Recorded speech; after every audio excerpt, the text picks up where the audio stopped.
Good morning. Holy shit. The flopping gets worse and worse somehow. That's your king, fanboys.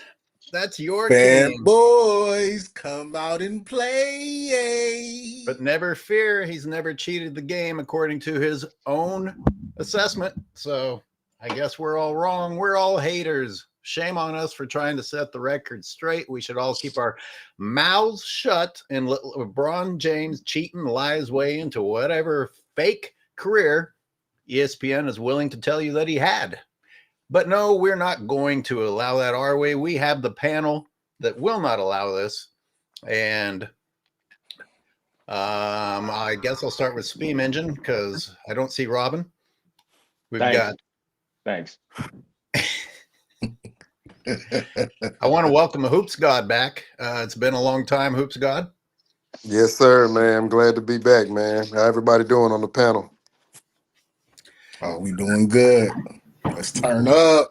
And that was 93 Zay, one of our more recent additions. Welcome to the show, Zay. And Robin, Sports and Fitness Rants, bringing the morning coffee for everyone, even if you haven't had any coffee. That's right. That's telling me. Wait, you guys know the deal, man. Once again, it's a pleasure to be here on another Sunday Live, man. Everyone's in the house. Like we said, we got my man 93 Zay making his special honorary guest appearance on the Sunday Live with us, man. Shout out to everybody that's already in the chat. You guys know the deal, man. We gonna be out. Like they said, where y'all at, man? Where y'all at? You guys know the deal, man. Let's roll. Gentlemen, holy crap, where to begin? Hey, is everyone else's screen shaking? Because I was yelling. Good. Dang, that's a great joke. That's a missed opportunity. Hey, let's say what happened to Hoop God? What happened to Hoop God? He's still in the. Oh, that shit happens with Hoop God. Hey, Precision Hoops. It's what we do. Where are you at? He's not there. He'll be back. This is going to give me an aneurysm. My fucking screen is like wiggling like scribbly lines. There's Hoops God. He is back. All right. Gentlemen, say hello to all of our wonderful supporters who are in the chat already this morning. Yep. I'm going to pull up a video while you chat with them. Yeah, for real. Once again, shout out to everybody out there in the chat that's already come through. Like I said, you guys continue to support our Sunday live streams. We are truly humbled, man. So thank you very much. I see my man Hayden Phoenix out there. I see my man Stevie J. I see all you guys out there. Thank you very much. Hey, yo, shout don't out tell to me what to do. Don't tell me what to do, AOH, but hello, everybody. Oh, my God. Shout out to the chat, man. I need y'all to beat that comment section up. Hit the like button, too. Through the door, walking through the like button costs you nothing. Hit the like button, beat the comment section up. Fanboys, where you at? Where are you? Shout out to Minnesota. I want to apologize to Steam Engine. I was very forceful there, kind of like people are trying to force Ant-Man to be the face of the league. My God, the things we put these people through. So sorry. Ant-Man. Shout out to Balkan. What Ant-Man say? He said he want to hoop and play the game. No, you can't hoop and hump. No, you can't hump and play the game, man. It's bigger than that. You much bigger than that, brother. Much bigger.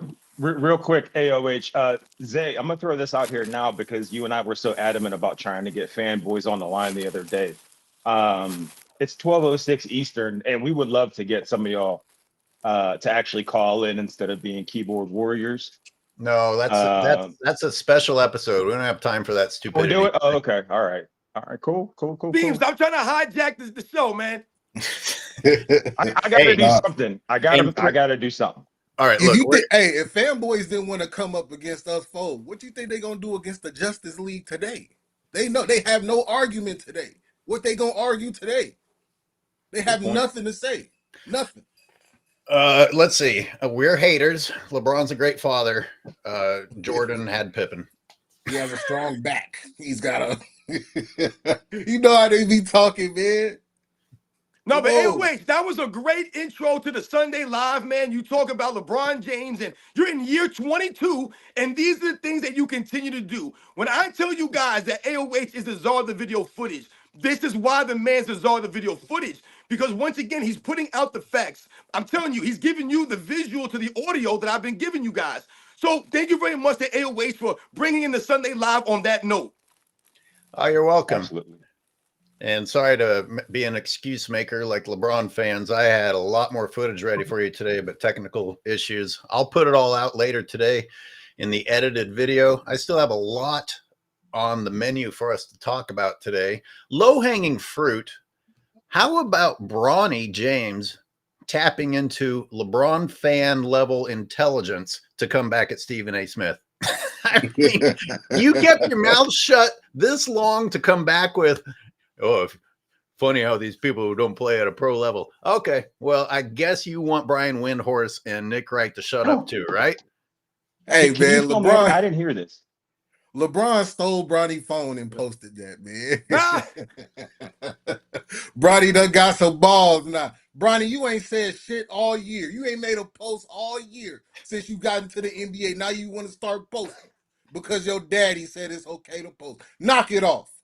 Knock it off, Bronny. So what else is the most recent news? It looks like LeBron has scheduled another trip to the Biogenesis Clinic. What do you know? LeBron's on the East Coast and faking an injury, a direct flight to Miami. It's time to go juice up and return. Hey, he went 0 for 6 last night, and ghosts and butterflies are making him fall down. So it is time to go get a refill of steroids, Mr. James. And your fanboys will have no problem with it. So don't worry about it. AOH, you were not in that man's body when he took that vicious hit from Tatum last night. You don't know how that felt, so you can't say how he's feeling today. You're not that man's groin. You don't know how hard you were pulled. Don't ever talk about me and his groin. Yeah, no, I'm gonna make you uncomfortable this whole show now. So you can't say anything about that. What I will say is I'm getting a little bit frustrated with people cop and please for this man, because all you have to do is play the clip where he says, we don't teach flopping. We've never teach top flopping. And then show last night side by side. And you can see what someone not having a solid character looks like, which to me is enough to at least penalize somebody from being in any greatest of anything conversation, especially when it's consistently happening and nobody's calling him out. There were more people in that post-game interview asking him about how he felt watching his team lose from the back instead of why he shot 11 for 23 or why he didn't get fined $10,000 for flopping. Like it's disgusting. Sorry, go ahead. Do you know how I know this injury was fake? They asked JJ Redick after the game. They said, JJ, during the timeout, how did you feel about LeBron getting injured? He was like, I just kept going. We're trying to win a game here. Right. JJ Redick didn't even care. So I know this injury ain't serious. This is nothing. Shit. This is nothing. JJ may have said, hey, fake the injury so that we have a chance to come back here. But you see what this is? What this is right now, the way that we feel about LeBron James. Why do we feel that way about LeBron James? Because this is the reputation that LeBron James has developed over the years. Whenever LeBron James has missed games, it's always been for some phantom, some phantom injury. You'll see LeBron James the night before play 43 minutes, jump around, flex on people, slam dunk on little guys. He'll look fantastic, and he'll miss the next game due to some ankle soreness or some phantom ankle injury. But just the last game he played, he seemed fine. LeBron James last night, to me, if you look at the game, the Celtics were winning that game handily from the beginning of the game. And what it looked like is a classic case of LeBron James getting a little bit emotional out there, being a little bit of a sore loser, and taking an opportunity to take a little night off and get off the court a little early, man. But why would we feel that way about LeBron James? He's an all-time great. He's supposed to be a great competitor. But we don't feel that way about LeBron James because, once again, that's the reputation of LeBron James. He hasn't developed the reputation of a true competitor, of a quote-unquote tough guy. So when he walks up on Stephen A. Smith and he tries to act like a tough guy, I always laugh and I'm saying, where's all that bravado? Where's all that toughness on the basketball court? Where are you at to play 82 games every night and show some real toughness out there? They're never there.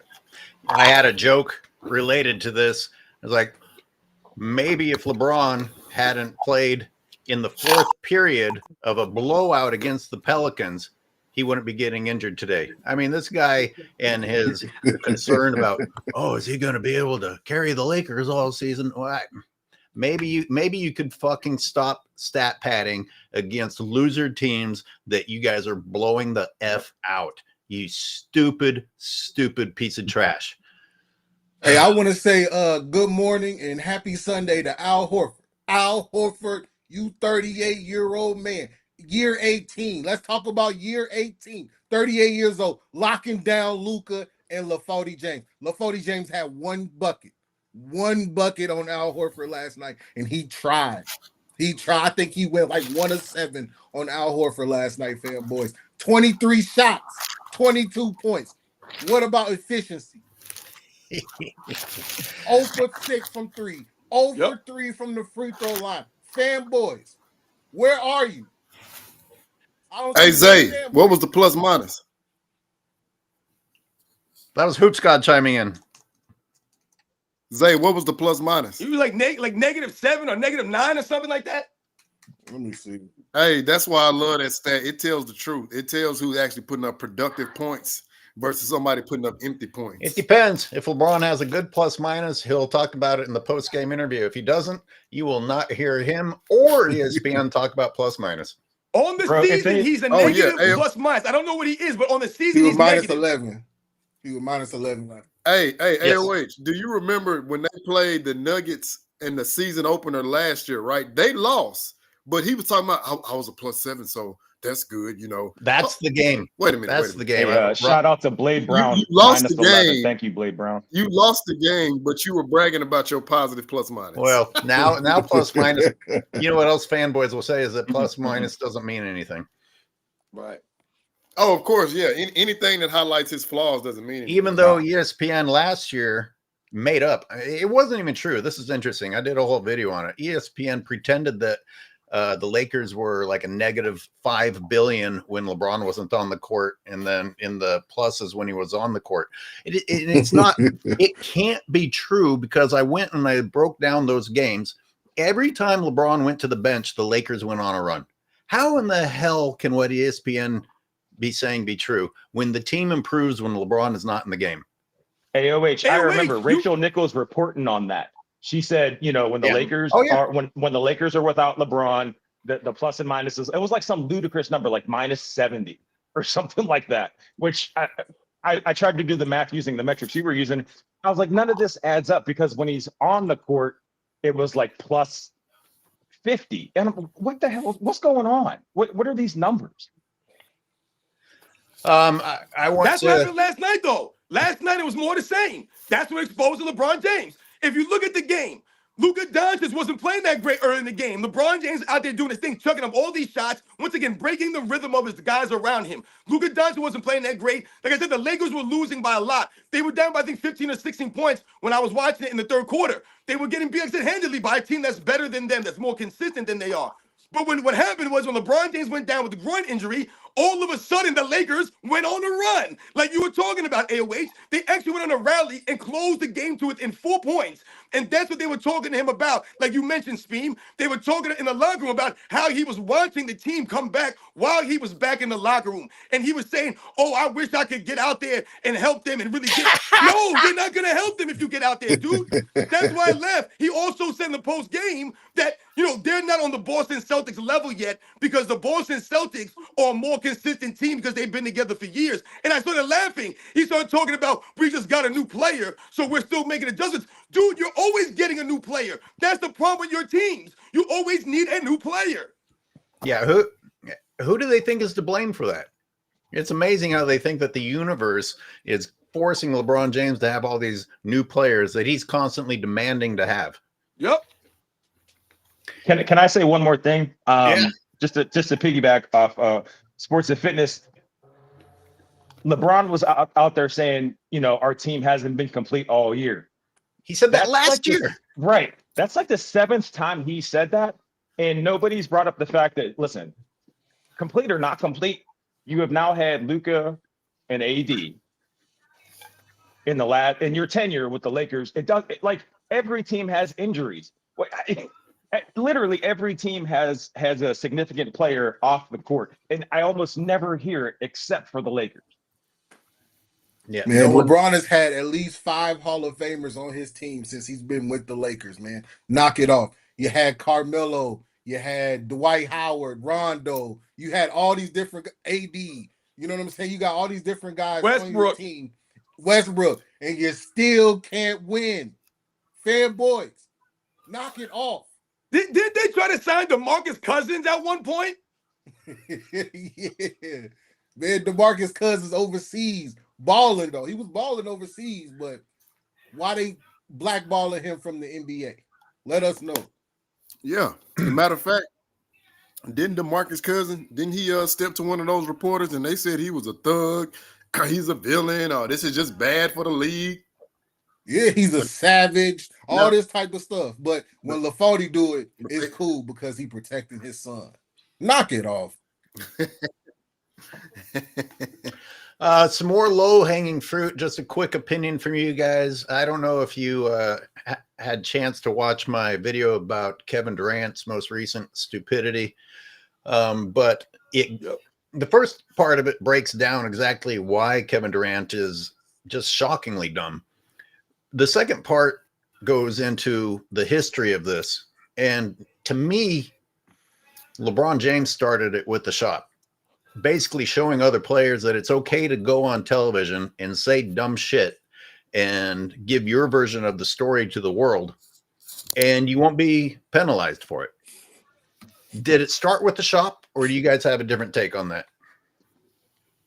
I think it started with the shop. I think the shop was the first time it was done where it was financed by the person themselves almost directly. You know, the script is written by Clutch, the guests are Clutch people. It's almost entirely just to continue to push, the agenda. It was like they were showing us their secret plan to get Luka. Remember they was talking about Luka on there, and they damn near had their pants off talking about him. They was damn near jacking themselves off talking about Luka Doncic. Now all of a sudden they got Luka Doncic. This has been their master plan the whole time. Hey, wait, hold on, Harrison. Go ahead. They was trying to get Steph Curry at first, but remember, Steph Curry shut him down when he said, "Nah, I'm good right now." So then Curry got a pump fake. Yeah, Curry be pump faking because he's a nice guy. He has to play the nice guy role. He plays his role well. Speaking of Curry, Steph Curry stepped to Isaiah last night. Isaiah Stewart by himself on that sideline by himself, all 6'2" of them. That's not what LeBron did. I hate to do that, but that's what a tough guy looks like. Steph Curry was over there. He did the same thing to Kendrick Perkins. Exactly. He did the same thing to Kendrick Perkins, stepped right to him. That's what it looks like when you don't back down from somebody. When you're at a physical disadvantage and you're still trying to go at that person, that to me is strength and confidence. You know what I mean? It's like when they say Superman's really not that brave because he's indestructible. All right, cool. Steph is out there. He could have got killed. Doesn't matter. But LeBron, what's he do? Backs off. LeBron James. Wait, time out. Someone said Superman wasn't brave because he's indestructible. Is that really an argument? I've heard that before. That's the dumbest thing I've ever heard in my life. I've heard that makes before, a little bit of sense. No, it doesn't, because once again, the reason why Superman is considered brave is because he went and stepped up for humanity. He did not take those gifts and once again squander it. Because once again, there's a movie called Hancock out there. And in Hancock, the moral of the thing is that he doesn't want to go out there and be the savior. He has all this power. He's indestructible, so to speak, but he doesn't do anything with it. He's not brave enough to take the gifts and step up. Superman doing those things for humanity, being Superman, is what makes him brave. To be I know I'm going off on a rant here and on a tangent, but my God, people, come on, man. I want to come back to that now, but I want to have that debate with you, Robin. I love that.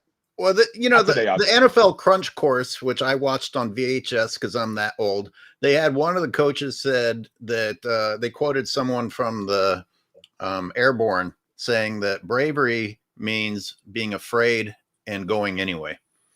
Now, if you are physically indestructible I do think that there's something to be said about that's not as brave as someone who is a mortal who would go into peril. That's But only there if is, you're afraid to die, AOH. but If there's you're also afraid to mental die, accountability. I think with it Hancock, doesn't matter. You have to be afraid to do the right thing. If Okay. Superman could have been a villain, he Oh, could have that's why I used that said to physical. be bad and kill people. Hancock Robert was is There are mentally worse about things than everything. death, afraid. man. There I are wa- worse things than death. We're all gonna die, man. If you're afraid to 110%. die, then yes. Let's come back to that There are at some more point. Not people now. afraid of public speaking than they are of death, are they not? I don't know. Rob, Hey, how much maybe. does it? I Wait, can't believe how Superman's much what does got it him cost? going. How much does it cost to be courageous? Nothing. I don't know, but let's get back to this. That's crazy. That I'm rabbit hole is sorry, nuts. I sidetracked us. No, that's all Love right. it. My Great. bad. I had the wrong microphone plugged in. Y'all lucky, fanboys. That's what Great happens 20 when you minutes start. start. Hey, AOH. Great 20 we minutes got start. Tyrone in the comments crying. Keep crying, Tyrone. We see you down there. Yeah, Yeah, we well, see that's all right. Suge Knight in there too. Where's They Suge Knight got at? no time for videos on their own channels, these guys. They got all this time to hang out and listen to us, though. But once again, you're supporting us, so we appreciate the support, like I always say, We man. definitely appreciate the support. Yeah, please. I need a few more people to support me. Keep this up. Yeah, I would love these fanboys to go and do videos using footage like this.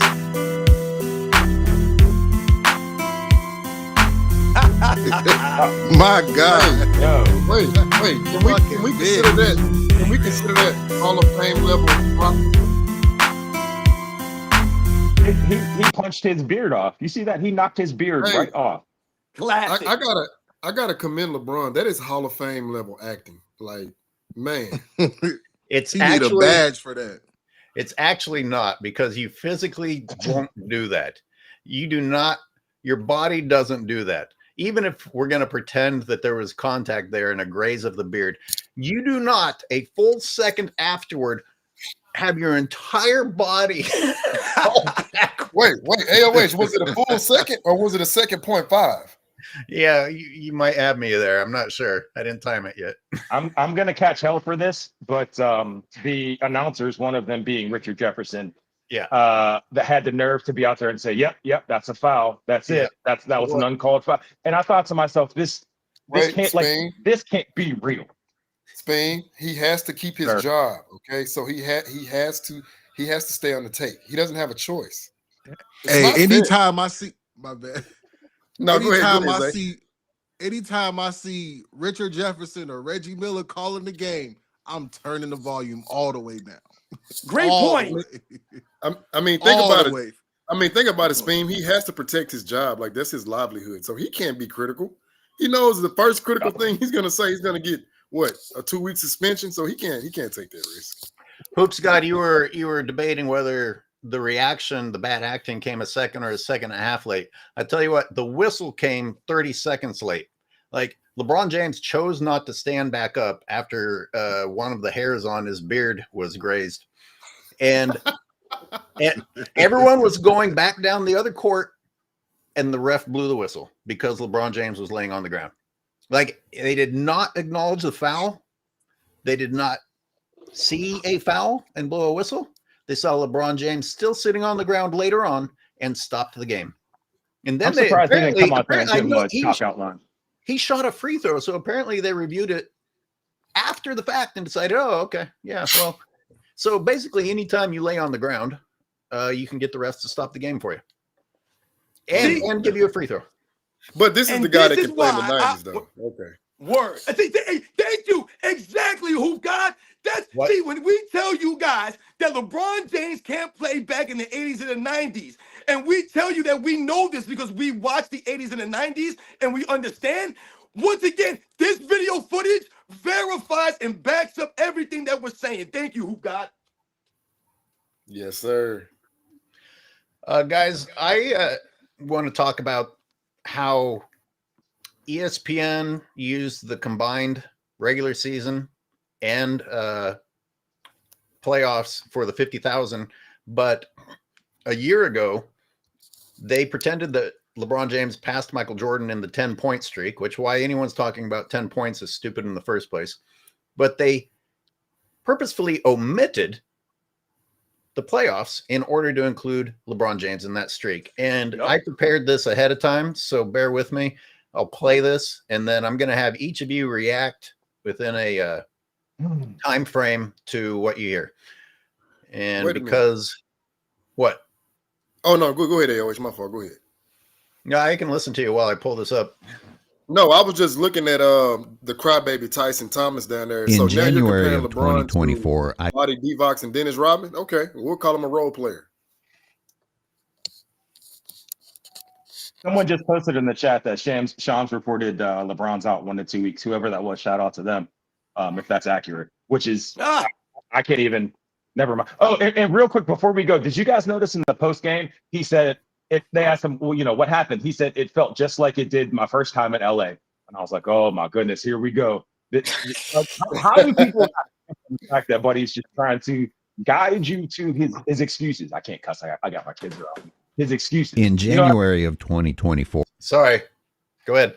No, it's okay. He's actively telling you in real time, I feel just like how I felt when I blew it the first time, when I lost the Lakers the entire season the first time. That's what he's saying.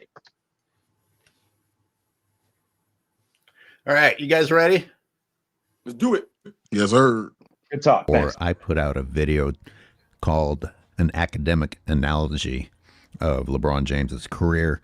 And I did that because I thought it was a little unfair that they were making a big deal about his 10-point streak when they were allowing LeBron James to sit out games against big name teams and fake injuries and just rest whenever he wanted to and come back whenever he wanted to.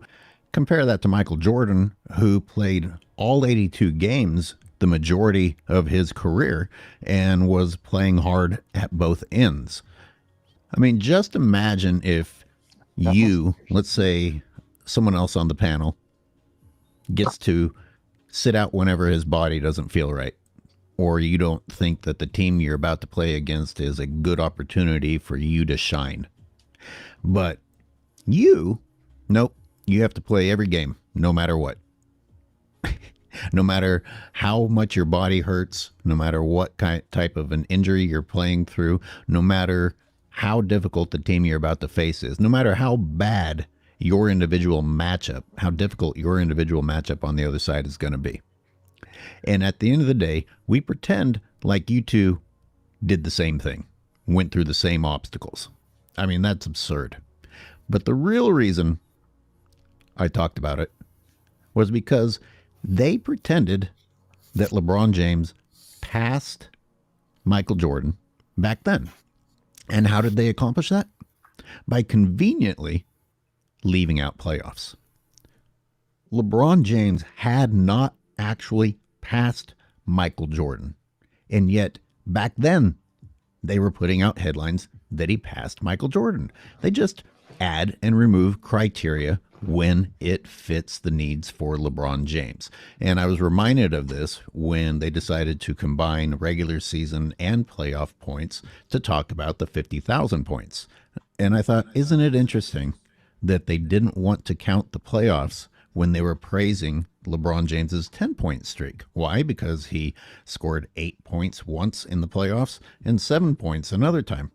Now that LeBron James's 10-point game total has accumulated to more than Michael Jordan's, they're ready to talk about it again. But they don't want to talk about consecutive anymore, because if you included the playoffs, once again, this would damage LeBron James. So ESPN finds ways to pretend that LeBron James is breaking records and then pretend that he's breaking them again. And then I found this article on Fadeaway World. Watch this one, guys. That really, at least to me, put the longevity records into perspective. Because a lot of times we show that Michael Jordan was way better during a peak period of time than LeBron James. But LeBron James wasn't better than his own peers. This article is from 2022. And let me just say that I think talking about 10-point games is silly enough in the first place. But since obviously they've been doing it for a while, why isn't LeBron James, who entered the league in 2003, ahead of Kevin Durant?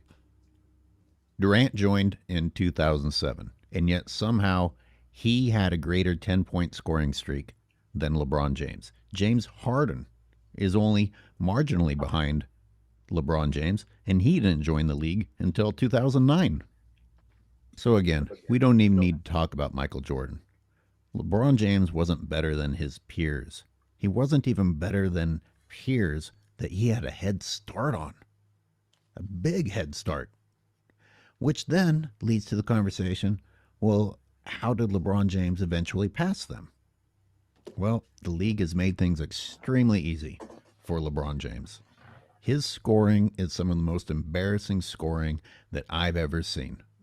Some of the most cherry-picking, stat padding, the game's out of reach, I'm staying in anyway, shooting technicals when he's the worst free throw shooter on the team, every different form of manipulation possible, including but not limited to using steroids, that you can give to a person in order to eventually pass people who actually outperformed you when it mattered.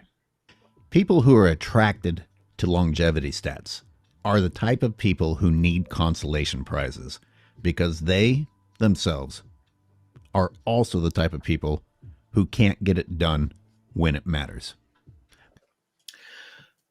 Now, you guys already knew a lot of that, but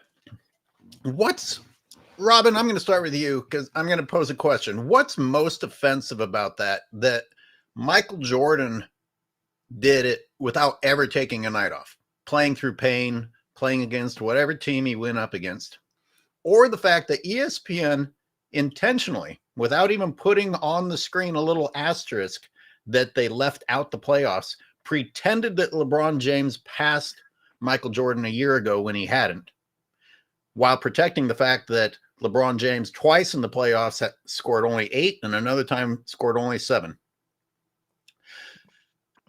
Or the fact that now they're pretending that he passed him yet again. Which one of those? You got to pick one. Not only the fact that he scored 7 and 8 consecutively in the playoffs, but the NBA Finals. This was in the NBA Finals, fanboys. This wasn't in the first round against the Atlanta Hawks.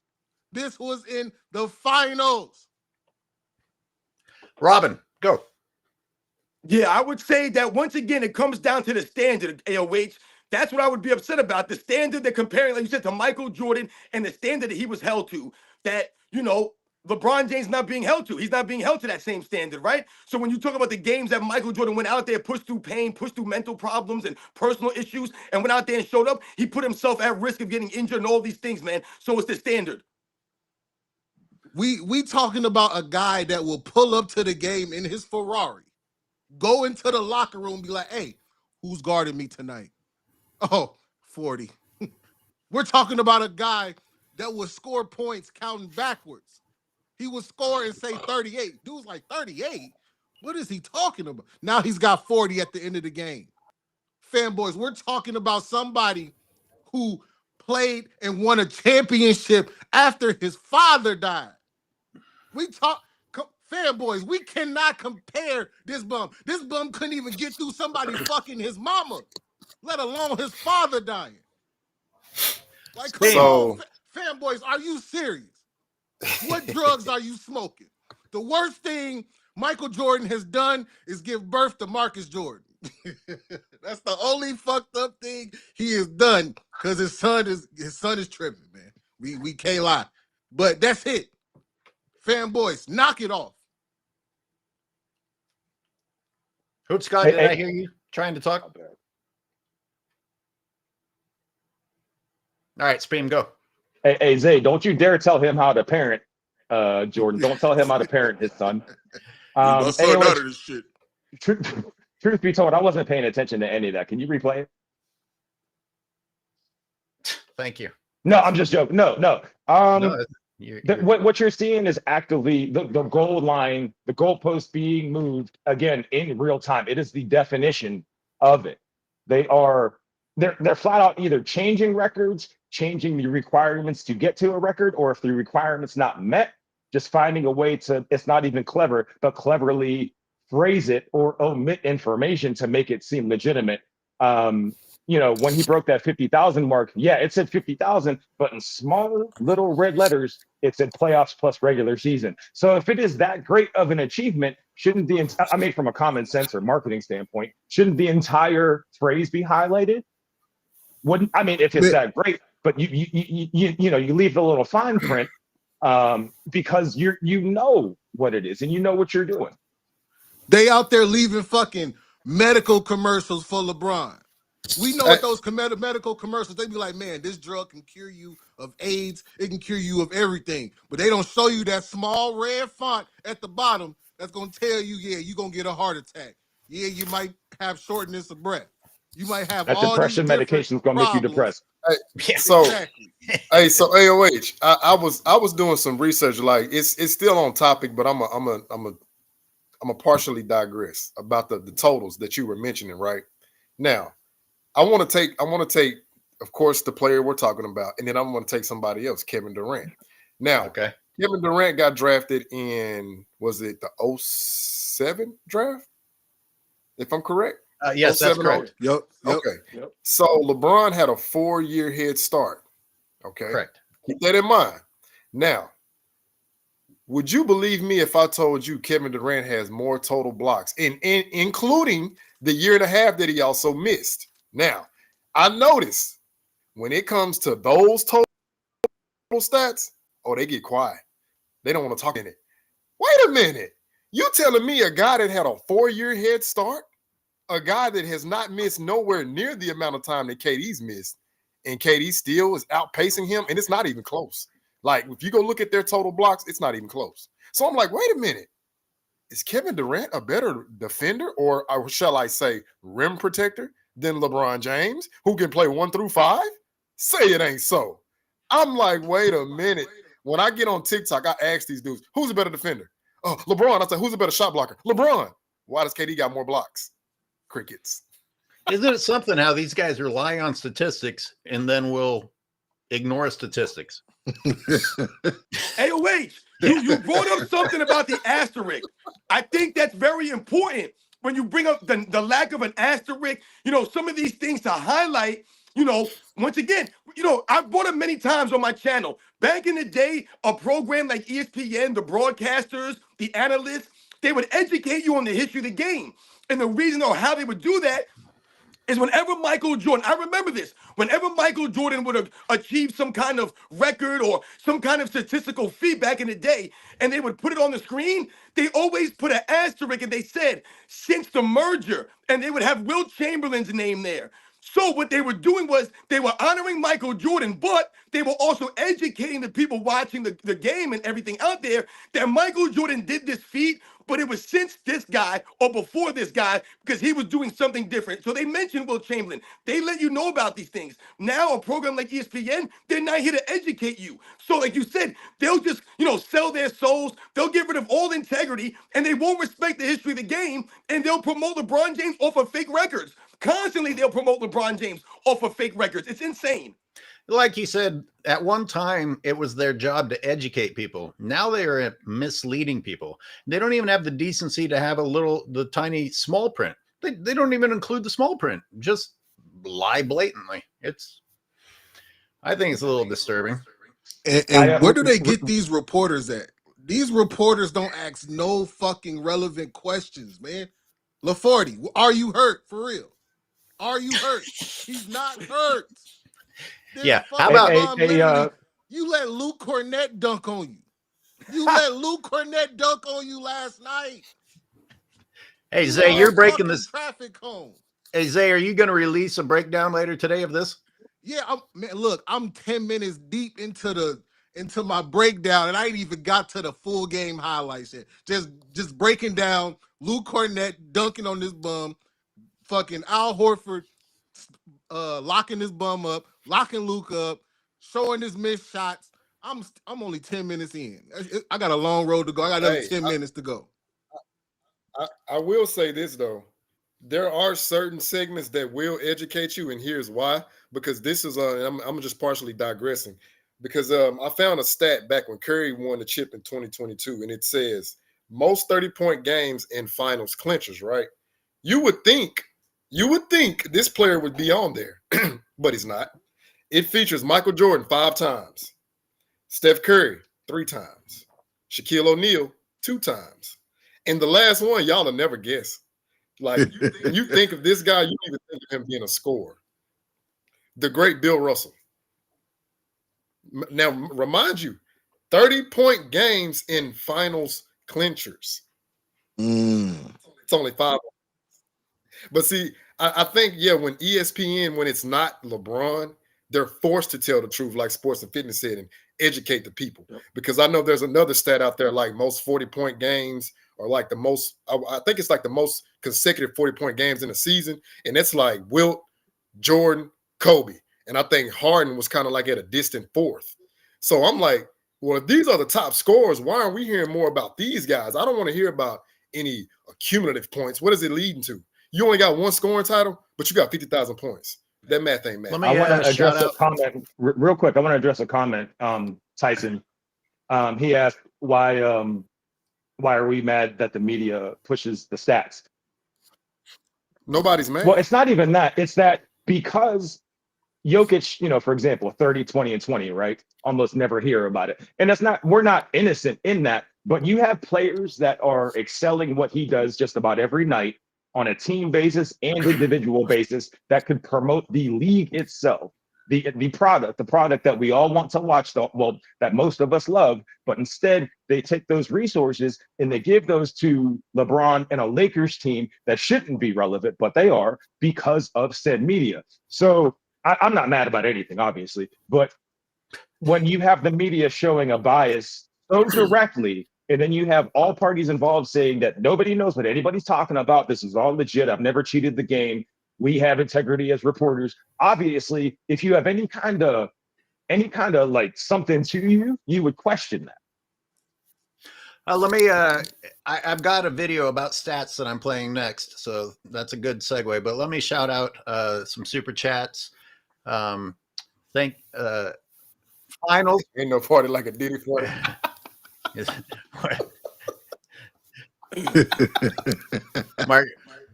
Mark Kivian Black, finals records: LeBron 22 and 33, Steph 21 and 13, Kobe 23 and 14.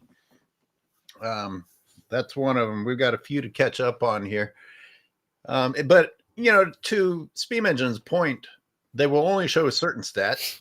Those stats aren't even always true. And all you have to have is a dumb fuck like Robert Horry say something that doesn't make any sense at all, but the media will run with it.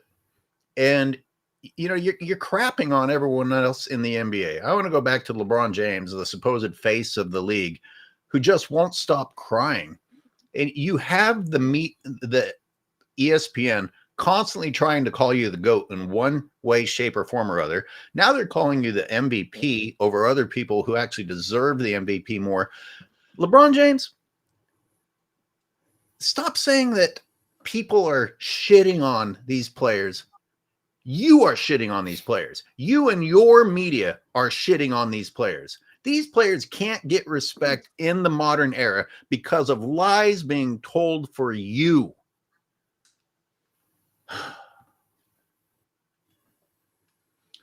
It's sad. It's sick, man. Some days I just be like, man, what's wrong with the world? And I think that LeBron James is the problem with the fucking world. You want participation trophies. People are talking about making him MVP in a finals where he damn near lost by a record margin. Knocking off. Like, what type of thinking do these fanboys have? Zay, wait. You gotta go all the way back. You gotta blame LeShannon Sharp, right? Because I have the evidence where before he started getting paid by Clutch, he said the greatest players in basketball, God, Air Jordan, Kobe Bryant, in that order, go Lakers. This is what Shannon Sharp said. Now, if y'all go on Google right now, they have literally scrubbed that tweet. I have it because I saved it. I kept evidence. But you cannot find that tweet out there anywhere in the space. Now, I'm saying it to say this, right? Let's talk Shannon about Robert Sharp, Horry. when he got on Undisputed, notice how he incrementally started to crash out. And what did that do? That made it popular for grown-ass men to start crashing out over another man who does not know you. And what was the culmination? the Memphis Grizzlies game. What did Steven Jackson tell him? Hey, Shay, hey, stop crashing out over LeBron because he's not going to reciprocate that energy. And now he's made it cool. This is sad. LeBron ain't gonna stick up for you. You remember when Rondo and Chris Paul got into it? Who did he come to the defense of? Chris Paul. He didn't come and help. If I see my teammate, I'm slapping the shit out of him. What the fuck? Hey, to be fair, Chris Paul did viciously break LeBron's elbow on a box out. I don't know if you guys remember that. I do. I have some bad blood too. Wait, Spin, you talking about the playoff game where he was begging for that call? Yeah. Yeah. Well, I mean, Chris Paul's a big guy. He's what, 6'9", 6'10", strong. All he did was box out. And LeBron, he couldn't. His arm couldn't take it. It looked real. I don't know. The arm that LeBron hooked into there as he was throwing himself backwards. Like he started throwing himself backwards before. And we live in times where you can say this is an Iron Man. This has been the theme of this show. He's an Iron Man, but he's on the floor more than anybody. Hey, I mean, how can both things be true? I was thinking of a new quote this morning, and it's that Anthony Davis borrows his street clothes from LeBron James. I wouldn't be surprised. Hey, that's actually accurate. That's pretty accurate. I mean, no, like you said, man, LeBron James is not doing anything to push the game forward. Remember, LeBron James tweeted last year that his son was better than half the players in the league. It's saying LeBron James that will say something like the NBA has a three-point problem, and he'll go out the next game and shoot 9 threes. So he's a hypocrite, and he's not doing anything for a positive for the NBA. Once again, like you guys mentioned, the NBA has a flopping problem, so much so they've created flopping guidelines. Who's one of the culprits of flopping? It happens to be the face of the league, LeBron James. They have a load managing problem in the NBA. So much so, they put out a 65-game minimum. Who load manages? It happens to be LeBron James, the face of the league. So all the things that you don't like about the NBA, LeBron James has attributed to or been one of the big culprits of. So what could you say for LeBron James pushing the game forward? And what could you say as a LeBron James fan as, hey, a reason why you support him because he's done so much good for the league? He's done negative for the league. Everything. Why is LeBron James getting max money right now in year 22? Why is he playing 35 minutes a night? Nobody knows. Why is he taking 18, 19, 20 shots a game? Strive for greatness, Robin. What's your problem? Also, real quick, does anybody remember when LeVar Ball had a lot to say about how LeBron was raising his son? And he talked about it on national television. He didn't hide from it. He said, you probably should have spent more time with your kids. I forget the rest of it. I don't remember LeBron ever stepping to LeVar. I don't remember that ever happening. As a matter of fact, the next time they saw each other, they dapped each other up and they hugged. So it's really interesting to me. He'll step to Stephen A. Smith in front of the cameras so everybody can see it, like some 1995 WWF promo. But when LeVar Ball, someone who's been at your neck since his kids have been in the league, goes at you, you have nothing to say about it. LeBron couldn't handle Udoka. No, Spin. LeBron couldn't handle Udoka. Wait, Spin. How come he didn't step to Mario Chalmers? Remember, he tried to flinch. Chalmers did not even move. He didn't even budge. Chalmers like, bro, you ain't about that life. He said, stop acting like a bitch. Man, Chalmers like, nigga, I seen you in practice. Michael Beasley was beating you in practice, man. Yo, I want you guys to remember, everybody in the chat, I want everybody to remember why they came up with the play-in tournament, right? The play-in. You know why they came with the play-in, guys? Because during the LeBron James era, the Eastern Conference was so inferior to the Western Conference that people were getting upset that there were quality teams in the Western Conference that were missing out on the playoffs, not finishing in the top 8 seed. Meanwhile, you had some of the crappiest teams in the league in the Eastern Conference making the playoffs. So what were they talking? You guys remember this? They were saying, oh, we should have the best 16 teams in the playoffs by record, not East versus West. They were talking about doing that. So they came in with the play-in tournament, guys. The weakest East in the history of the NBA on LeBron James' watch. That's what LeBron James has been in, man. That's one of the main reasons why they came with the play-in tournament, guys. That's a fact. Robin, I'd like to go back to something you said a moment ago. It's interesting that LeBron James could be so offensive, like saying that his son is better than current NBA players. And he added to that. He said, this is some comedy level shit. Now, nobody in the NBA, other giants of human beings, was allowed to step to him for being flat out offensive. Flat out offensive. Stephen A. Smith, who is a reporter, an analyst, whom I happen to think your job is to be critical, not to suck ass. Your job is supposed to be critical, and had valid points. LeBron James, a giant athlete, is allowed to step to a reporter for doing his job. Of course, in a public scenario, like 5 months after Stephen A. Smith even said it, and pretend to be heated about it. The double standards for LeBron James are crazy. Like, he never behaves with integrity. He never behaves in a manner that is respectable, and yet he is allowed to get away with it. Like, the compilation that I have of him with dirty plays in this NBA, and then analysts saying, oh, no, LeBron's not a dirty player. His reputation shows us that had to be an accident. They've been saying this every year. You can't say that every fucking year and have it still be true. There's more evidence against LeBron James than there is Draymond Green at this point. But It's back like saying to Jack the Ripper is not a murderer. right. Well, he meant well. Jack the Ripper meant well. It was the times. It was the times. That's all. It's like these guys watch these people on TV and they don't realize that all these guys lined up to whistle in LeBron's butt. Like, it's Hey. disrespectful. I'm gonna drop a bomb on y'all. The Jedi mind trick only works on the weak and simple-minded. I gotta go Star Trek. Yep. Yeah, but you know what's great? Speem, you brought up the Isaiah Stewart thing with Steph Curry. If you guys remember a couple years ago, the interaction between Isaiah Stewart and LeBron James, it's like wait, you're highlighting all of the little dirty things that LeBron James does. He elbowed Isaiah Stewart going for a rebound in his eye. They had to stop the game. Remember, he was bleeding and all this stuff. It was a huge thing. He went after LeBron James, right? And why was Isaiah Stewart upset? Because he got a dirty elbow in the eye. Okay, so we know why he's mad. But look at the reaction of LeBron James. He tried to play the victim. He tried to act as if, why is this guy so mad at me? I didn't do anything. When you blatantly gave a dirty elbow to that man, so you weren't man enough in that moment to stand up to Isaiah Stewart and be like, yo, man, my bad, I hit you with No, you tried to play the victim out there. You tried to act like this guy was a crazy-ass dude just coming after you for no reason, man. When you do all these little dirty antics out here all of the time. I broke that footage down. I just want to clarify. He started with an elbow, and then when he had the knowledge from the elbow, he followed through with a back fist. Do you remember when Nazi Muhammad pushed him to the Karate ground? James. Do you remember when LeBron was on the Heat? I think it was Muhammad, and they got locked up, Yep. and he threw him to the ground. Muhammad got up and pushed him, and LeBron threw himself back like he got pushed by Superman, like 60 Yep. feet, and had nothing tough to say about anything. All you have to do is step to that man. Yeah. Wait, Speem. Remember when he tried to bully Steph Curry, who was not fully healthy in the 2016 finals, right? Why he didn't bully Kevin Durant like that? Why was he running from Kevin Durant? Let me shout out some. God.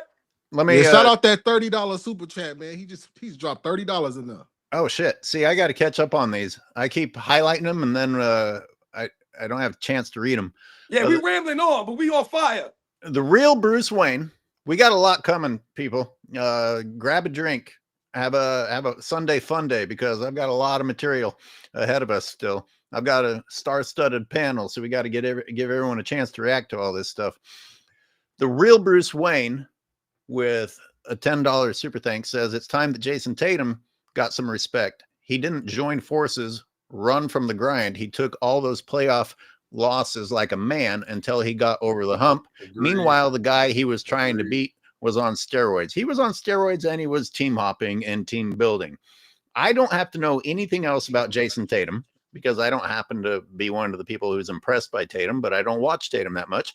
But just from what you said alone, that's more reason to respect Jason Tatum than LeBron James. That's a fact, because you remember the media, they were trying to split them up. They were like, man, one of them has to go. We have to trade one of them. No, they say, you know what? We finna figure That's a this great out, point, Zay. and we're Good going to win a point. championship. Let me shout out King Speech Row. LeBron has played 57 games, 8 games short of awards. Yeah, well, he might as well go to Miami then, shouldn't he? Go juice up. He won't miss that cutoff. LeBron James is going to make sure that he qualifies for an All-NBA third team. He's going to make sure he qualifies for any postseason accolade. That's LeBron James' MO. That's the only reason he's out there. The NBA third team, the All NBA third team is his MO. Exactly. That's his MO Can now. somebody research the minimum number of minutes you need to play in a game for it to count towards that? Oh, wow. I think it's one. I hope not, because we're gonna see that. It's no different than when he was breaking the scoring record and he stayed on all those blowout games, like we reference all the time. It's clear what they're doing, but people are too stupid to understand it or acknowledge it. It's like when there's smoke, there's fire. If this was anybody else, you'd say, "Oh, why is he staying in the game in a blowout? They're down by 60 points. Why is he still in there?"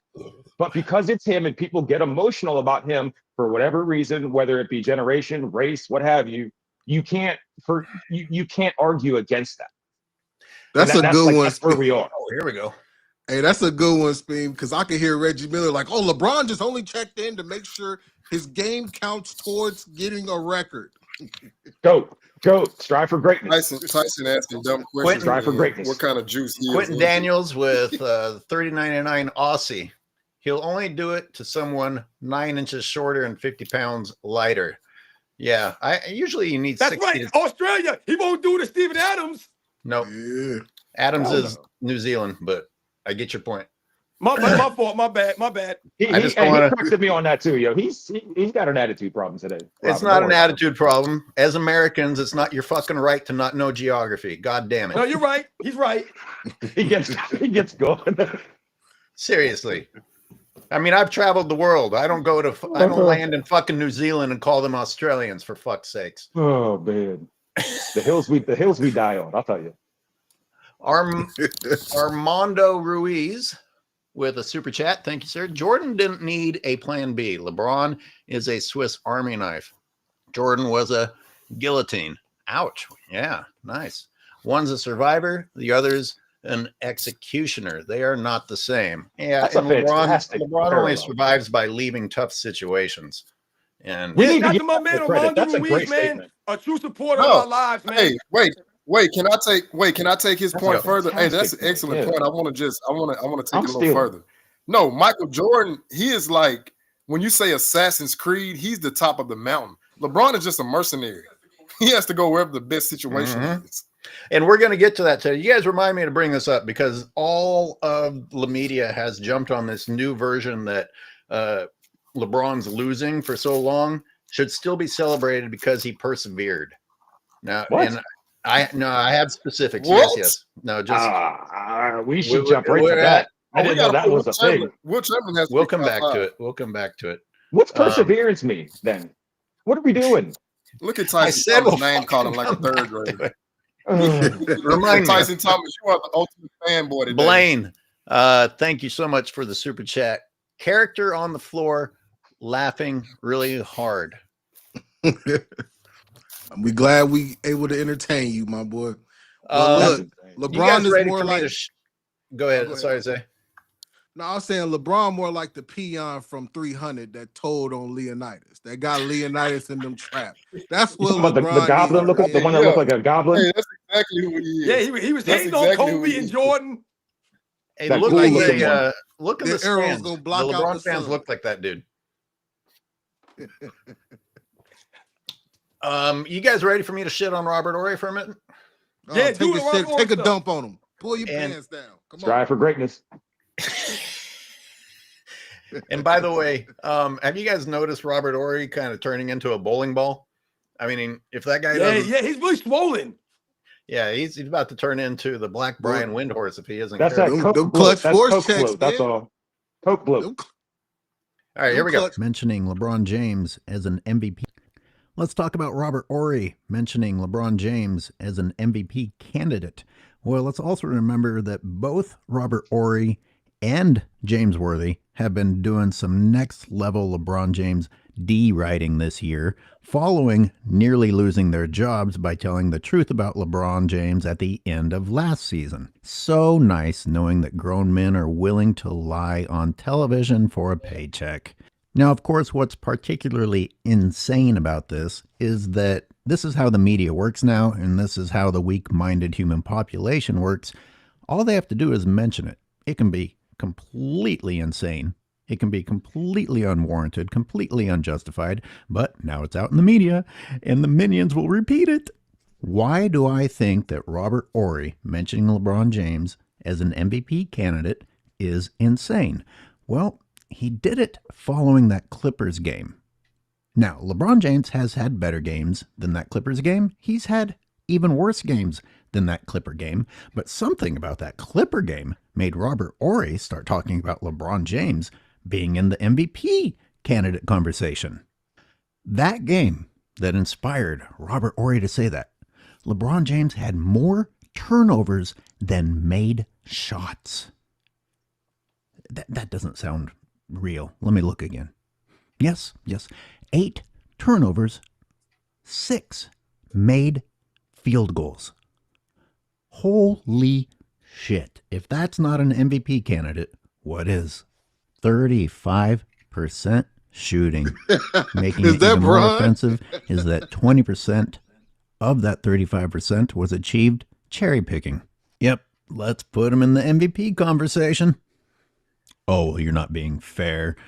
You can't just go by that game. Okay, why don't we go by last night's game? After all, Pre-recorded. LeBron James fans are slapping each other with honey. So let's take a look at this epic game that LeBron James had. He must be on the leaderboards from last night if it was so good. Oh, no. Nope.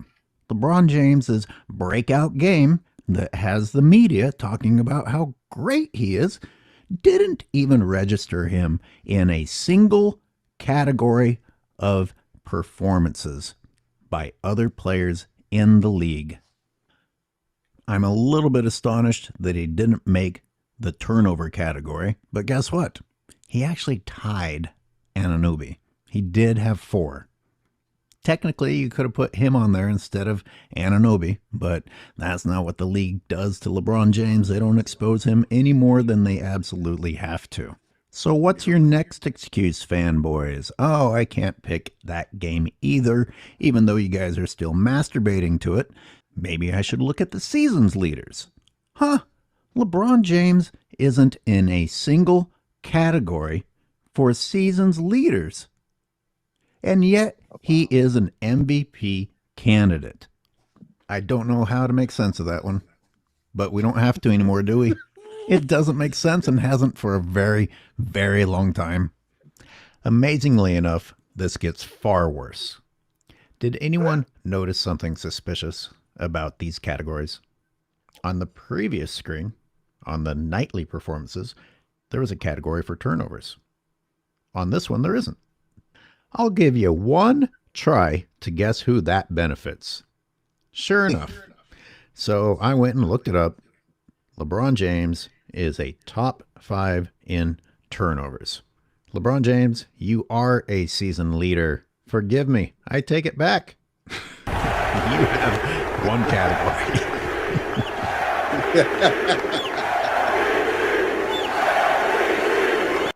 LeBron James is getting off easy here, actually, because in addition to leading the league in turnovers, he should be leading the league in technicals.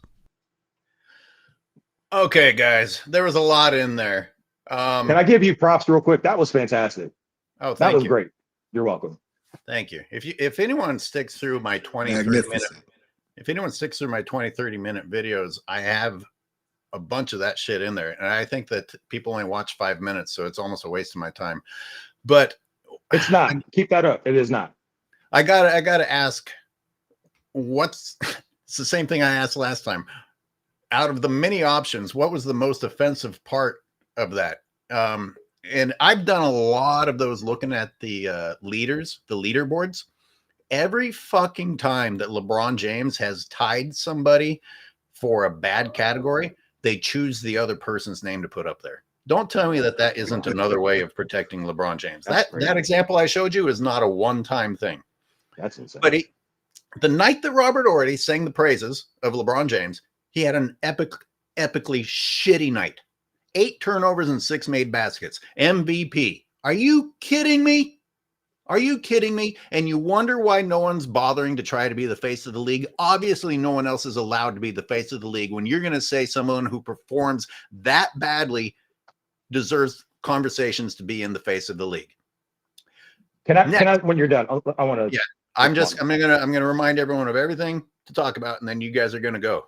And we also have to talk about Robert Horry saying that Shea gets more calls than LeBron. Yep. Wow. But that's a whole show in itself, I think. How about the fact that they leave the turnovers out of season leaders, once again benefiting LeBron James? How can an MVP candidate be number 4 in turnovers and not a leader in any of the positive categories? Not fucking one. Hey, wait, do you know what the percentage that was designated to LeBron being MVP was in comparison to all the other candidates? Do you know what that percentage was? I don't even know what that means. It's what 1%. They said he had a 1% chance of winning MVP when this conversation started. 1%. That's like saying. How good was that? Every That's all fanboy it on the took. planet That's started right. saying. Every fanboy on the planet started saying he deserved it. I dunk one time. Now this I'm pros- Vince Carter. This poses a question now. What is the criteria for MVP? Because if you're telling me that a guy who does not play any defense, no knock to Jokic, because I think Jokic has other defensive abilities outside of the one-on-one. But I'm trying to understand, this guy has not made an all-defensive team since 2014, and you're telling me he should be an MVP candidate? What is the criteria? Well, today we praise people who play both sides of the ball. I mean, apparently now that was optional. Did you guys know? Did you guys know growing up that it was optional to play both sides? But see, you know what's funny, man, is that Robert Horry is once again doing what LeBron James, the media, and all the the LeBron James fan club members do. They won't bring up anything that's going on around LeBron James unless they can point to it in a negative way. Oh, LeBron James has no help. But they won't bring up the fact that Anthony Davis, through the first 40 games of this season, wasn't an actual legit MVP candidate throughout the majority of the season. This man was top 5 in scoring. He was top 5 in rebounds. He was top 5 in block shots. He was doing all these things while covering for LeBron James on the defensive end. He was doing all the dirty work for the Los Angeles Lakers. So when we talk about, LeBron James being an MVP candidate, to me, that's egregious for Robert Horry to even say. This is what we're talking about, these guys. You're not educating anyone out there. You're not holding any standard right now. How could LeBron James be an MVP candidate? But he's a negative on the season. He's a negative plus minus on the season, but he's an MVP candidate? I'm going to make this parallel real quick. This is not that different than the WNBA players asking for more money when their league isn't profiting. It's no disrespect to them because I think they're balling out. But they had Angel Reese on there saying we need more, and they're talking about a lockout. But the league itself it's subsidized by the NBA, right? And there's no profit. They are not turning a profit, yet the players are asking for more. That is a generational thing that we have right now where you just need and want. You don't have to do anything to get it. And if you can't get it, they just kind of shift and move until it appears that you have it. Even if you have any kind of common sense, you realize they don't. And don't tell the truth about them. They're going to call you a hater versus being a demonstrator of truth. Listen, I hate women. I hate them, all of them, right? You shadow banned now. Two daughters, loves of my life. I hate women, obviously. I can't comment on it. You're going to get shadow banned before you hit 1,000 subs, man. I'm probably never going to hit that, so I could probably say all this stuff. Good. Also, for the sake of YouTube, I'm joking. Probably. I have some advice for you. Start making honey videos about LeBron James, and your channel will do just fine. You'll have 100K in 30 days, man. Monetized in 48 hours.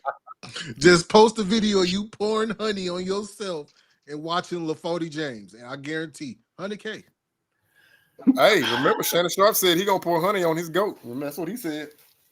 They said goat had they said goat antlers. In the locker room, they said he has antlers. Nobody corrected them and said, goats don't have antlers. Yep. What are we doing here? Yeah, I don't know. That was weird. I asked, was he trying to make a joke, or does he actually not know the difference between horns and antlers? Speed, I'm dead serious, man. Make a video. You'll be monetized by the end of the day. I promise you. Let me probably read got a some super honey around chat. here somewhere. I've got a few to catch up with, but D23 TV super chat. Side note, my Rockets was up 30 points against the Pelicans last night, and Amon stayed in garbage time to stat pad a triple-double and hurt his lower back. Guess who his GOAT is? LeBron. LeBron ruined both my teams. Wow. Damn. Yeah, I think I was talking with Robin and Zay. Great super chat. Yes, on Friday. I was like, the Rockets are a great example of how I can't take teams seriously. It's like I should be excited about the Rockets, and they had a great record, and yet then they turn around and they do these weird things like getting blown out by loser teams twice in a row, and then whatever the hell happened here. I mean, that sounds fishy as hell. You guys want me to throw some Jokic stats up? Oh, let me throw this super chat up really quick. Absolutely. No Kings. Europeans, AOH. No Europeans. I know. Wow. Look at that super chat. LeBron is now -26 on the season. Shea is +7, 6, and 9. Shout out to God King's Speech. damn Shout out to it. King's Speech. Thank you. But that's How only do you because defend that? that's only because LeBron isn't getting Shea's calls. We just saw LeBron James get the whistle And Chet blown Holmgren a got hurt. minute after the play was over. Don't ever fucking tell me that LeBron James doesn't get the calls. And if Shea is getting calls anywhere near that, I'm glad I haven't been able to see the games. Are you guys watching? Because all they put on TV is the fucking Lakers, so I haven't had a chance to Yes, see but the Thunder. Does Shea but it's get not calls? even that. He does, and Yeah, he he foul gets baits a calls. little bit. But the thing Are is, they LeBron level calls? Yeah, no, they're not. He 'Cause he don't doesn't flop flop for as much. calls like that, though.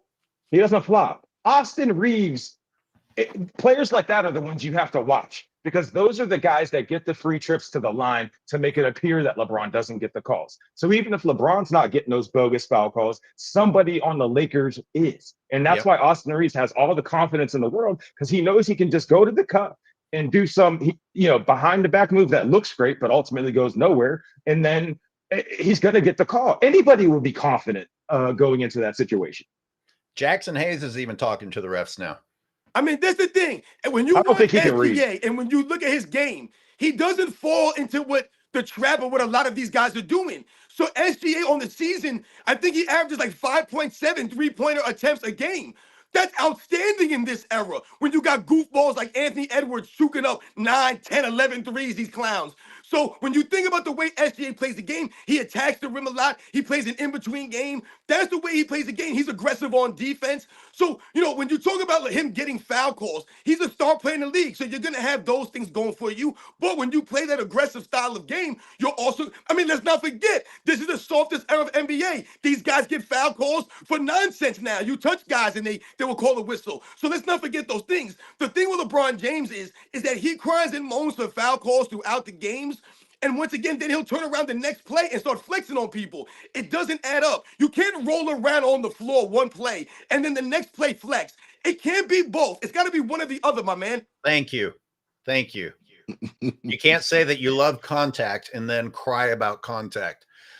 Just a messenger says Uncommon calls Braun the deer because of the antler comment. Yes, that's correct. I forgot why he also calls him, what was the duck? Why does he call him the duck though? He also calls him the duck.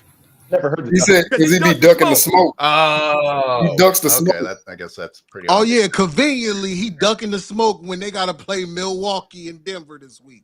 That's Oh, yeah, right, you Zay. know Yeah, that, he out right, for 2 Zay? weeks now. Yeah, Hey, bad boy. hey, look! Magically, he's out for 2 weeks now. LeBron ain't played against Milwaukee in how long now? How long has he been ducking Giannis? Yeah, I Giannis just brought walks his that ass. up. They hadn't played the Milwaukee Bucks all season. Not all season long. They didn't Tyson face Giannis. Thomas, is this your king? Tyson Thomas, this is what you defending, bro. You're defending this dude right here. This is sad, but I like it. LeBron Tyson. still, We're gonna get you a LeBron pacifier. still has Coming. nightmares of Giannis blocking his ass. He is scared of everything. I had this thought that if you take an above average legendary center, like an Alonzo Mourning, right? And I don't like doing the generational thing, but I'm going to here real quick. If Alonzo Mourning was in the paint right now and was guarding LeBron, I think you may be keeping LeBron to 10 to 12 points. just because Alonzo Mourning is a strong, big center, not even that tall, but will challenge shots. And he's not even considered one of the GOATs. Well, Spain, look at his track record before he went to the Miami Heat, right? Look at the teams he ultimately lost to. Detroit Pistons with Ben Wallace, Orlando Magic, Dwight Howard, Boston Celtics, KG, San Antonio Spurs, Tim Duncan. There's a pattern. Yeah. When you have, I don't even want to say great rim protection. If you just have good rim protection, and it's no knock to Tyson Chandler, because I love Tyson Chandler, basketball-wise. He was second team all defense. They lost. If you just have good rim protection, he's not going to win. Look at how he struggled with the Pacers. Who was their rim protector? Roy Hibbert. The man couldn't even jump 2 inches off the ground. If you just have good rim protection, he struggles. So that's accurate. That's two things really quick. I'm still breaking down exactly how dreadful Karl Anthony Towns was. You know that one Olay video that I have of him stepping to the side? I have that from every possible angle. He did that throughout the entire fucking game. That's what we call rim protection now. Someone who stands there and then moves to the side.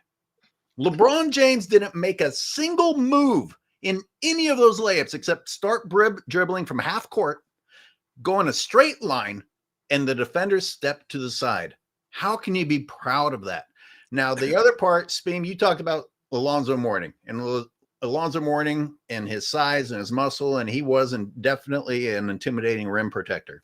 But if we look at 2007 Spurs, they're not big. I mean, their biggest guy is Duncan, who looks anorexic, but they were allowed to play defense.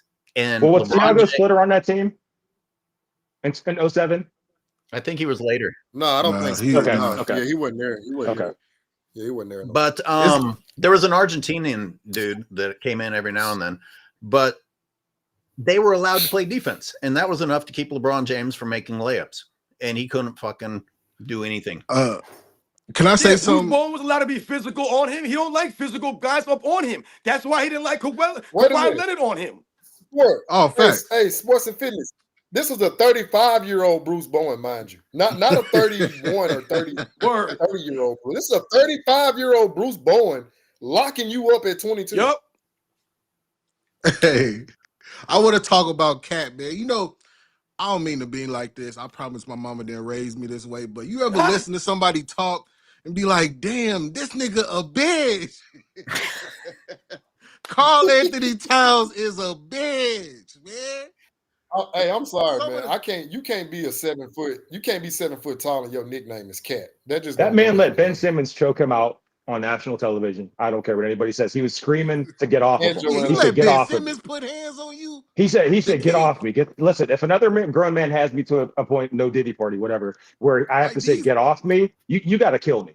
You have to kill me at that point. Hey, Tyson Thomas, pay attention, Tyson. You letting the king of PTO. Paying attention is free, Tyson Thomas. We're talking about the 2009 Orlando Magic, not the 18. Kill him. You have to. There's no way I can live with myself if another man chokes me on the ground. What? I'm like, dude, the king of PTO. Yeah, that's the ultimate disrespect. Look, that's the ultimate disrespect. I'd rather you swing on me than try to choke me, man. Ben Simmons is the same guy who said his back was hurt, but then was on TV helping the Kardashians move. What the fuck? I didn't know that. What's wrong with the NBA? Wow. What the fuck? Wow. He had them boxes. He's carrying those boxes. I'm done. Funny. That's it. He was I'm like, nigga, you helping him move. That's the best thing I've heard all year. Wow. That's great. Yes, it was Alberto. Thank you, Jesse Glad-Saget. You guys ready to see some Jokic numbers real quick? Yes. Yeah, absolutely. Yes, because I have Jokic over LeBron. Let's talk about Robert Horry mentioning LeBron James. They won't let me upload multiple at the same time. And everyone, thank you so much for the super chats. And if I haven't gotten to you, I'm going to scroll through and try to find them. Forgive me. Sometimes it's tough to keep track of all of them. And make sure to go to everybody's channels who came through this morning, this fantastic panel. And remember, Zay's going to have a video about the Celtics out later today. I've got about 7 games that I'm backlogged on that you can look forward to seeing at some fucking point. But Jokic clears LeBron. So here, let me. This one doesn't have any sound. You don't have to hear me. You can just read. Like, I just want people to remember that this is happening while you're talking about LeBron James being the best player in the league. Kendrick Perkins starts saying that LeBron James is the best player in the league, which is just painfully absurd. And Jokic has to just quietly be the bigger man and not complain about it, which is fine. I don't really want people to complain, but it's a little bit astonishing that this is happening. You're talking about Shea, and LeBron hasn't even surpassed Jokic. So the next two, I'm actually borrowing from Uncut Hoops. Uncut, I don't know if you're in the chat today, but shout out to you and thanks for this. On the left, you have Jokic's numbers. On the right, you have LeBron's numbers since December. Mm-mm-mm. I mean, LeBron's not better in anything. Jokic clear. Nothing. How do you, I mean, good for you, Jokic, for not being concerned about these things. But for the NBA players that are sensitive, it can't feel good when LeBron James isn't better than you, and all the NBA will talk about is LeBron James. We're talking about a 30-20-20 game. Do you know how hard that is to do in 2K, let alone a real game? Come on, fanboys. Look at this. Now that's just since December, the plus minus. Yep. And no, that doesn't add up. No, and that's when they started getting crazy with the MVP and best player talk. Now look what the season numbers are. Don't tell me I didn't fucking put it in there. Well, hey, while you're doing that, Jokic would have probably 4 MVPs in a row right now if it wasn't for Kendrick Perkins. I don't know how you can report statistics about MVPs being historically white or whatever. That be an actual incorrect statement. I don't think he even had to retract it. There was no penalty, no anything other than Jokic costing himself an MVP that went to Joel Embiid. You see how he's turning out. It's the league doesn't want him to be successful because they think it's not marketable. And they're going to run into that issue with Luka because Luka's going overboard with this whole I'm mad at the world stuff. And if a European all of a sudden, again, becomes the greatest player in the league, it's going to go right back to Gilbert saying, you know, there needs to be no Europeans, blah, blah, blah. So they're going to be in trouble. Wait, You guys, isn't that hate speech? Well, you guys know no, it can't be. Strive for greatness. You guys know the comedian Bill Burr, and he did a segment about all those old white analysts saying dumb shit and getting fired, and the other white analysts will back away from him. It's like, well, you know, back in the day when, you know, they were breeding these black athletes to be better, and everyone gets fired and all this shit. Kendrick Perkins is basically the other side of that spectrum. Like what Perkins said should not have taken place without him getting fired. And he's still, and because he didn't get fired, he's still doing it today. He got an extension. He got an extension at ESPN. That tells you everything you need to know. Also, real quick, Robin, you asked about the reporters. I think you mentioned the reporters asking questions. The majority of the time, it's Dave McMenamin, which is a Clutch associate, asking LeBron those questions. So that's why it's never a hard question. Yeah. So again, you know. Hey, LeBron, what's harder to live with, being the best player ever or the best human being ever? Oh, right. How come you're such a great dad? Can you raise my kids? Super chat, just a messenger. Thank you, sir. D'Lo and Kevon Looney are at plus 58 and plus 62 for the season. Yeah, let's put those guys up for MVP consideration. And any time that you LeBron fans complaining about the roster on the Lakers want to trade any of your centers for Kevon Looney, let's talk. Yeah, I'm his number one fan. I'm Kevon Looney's number one fan. I don't care what you say, man. I like that dude. He seems like such a nice guy. Well, okay, I'm sure he's a great father. He's a great That's the pod, lack great of citizen. impact that we've been saying that LeBron James hasn't had on the court, man, for quite some time. So you could read off those stats. I laugh when the LeBron James fans will just write some stats in your comment section. Oh, LeBron James had 27, 8, and 7, man. What you gonna say about that? Yeah, but his team lost by 10. And once again, he was a negative 15. So when he puts up these numbers, he's not having the impact that you would think he has. When you read off Nikola Jokic's numbers, yes, they're outstanding numbers. But what are we talking about? The ultimate thing is that he's having an impact in a positive way. They're not winning despite Nikola Jokic putting up numbers. They're winning because he's doing these things. And he's putting up these numbers in the course of his team being successful and being competitive. When you look at LeBron James, like you've said many times, AOH, there's many games LeBron James leads his team in shot attempts. He's third in scoring. Other guys are scoring more points or having more of an impact. There are many nights the Lakers win, and LeBron James is the only starter that's negative. Every other starter is a plus. LeBron James is the only starter that's negative. Why is that? Because like we mentioned, when LeBron James comes out the game, they go on a run. When LeBron James comes in the game, they don't go on a run. And why is that? Because you're not getting back on defense, and your team has to play a 4 and 5 oftentimes. It's true. Quote Well, Herm JJ Edwards. Redick's a genius, Robin. That's why they win. Maybe you're Quote confused. Herm Edwards. Quote the great Herm Edwards. You play to win the game. I don't care how you win, just win. Don't care about no stats. Can So the- somebody at some point, real quick, look to see if anybody's left on the roster from when JJ Redick found himself on national television saying that the Lakers season should be more about LeBron's scoring title than them winning?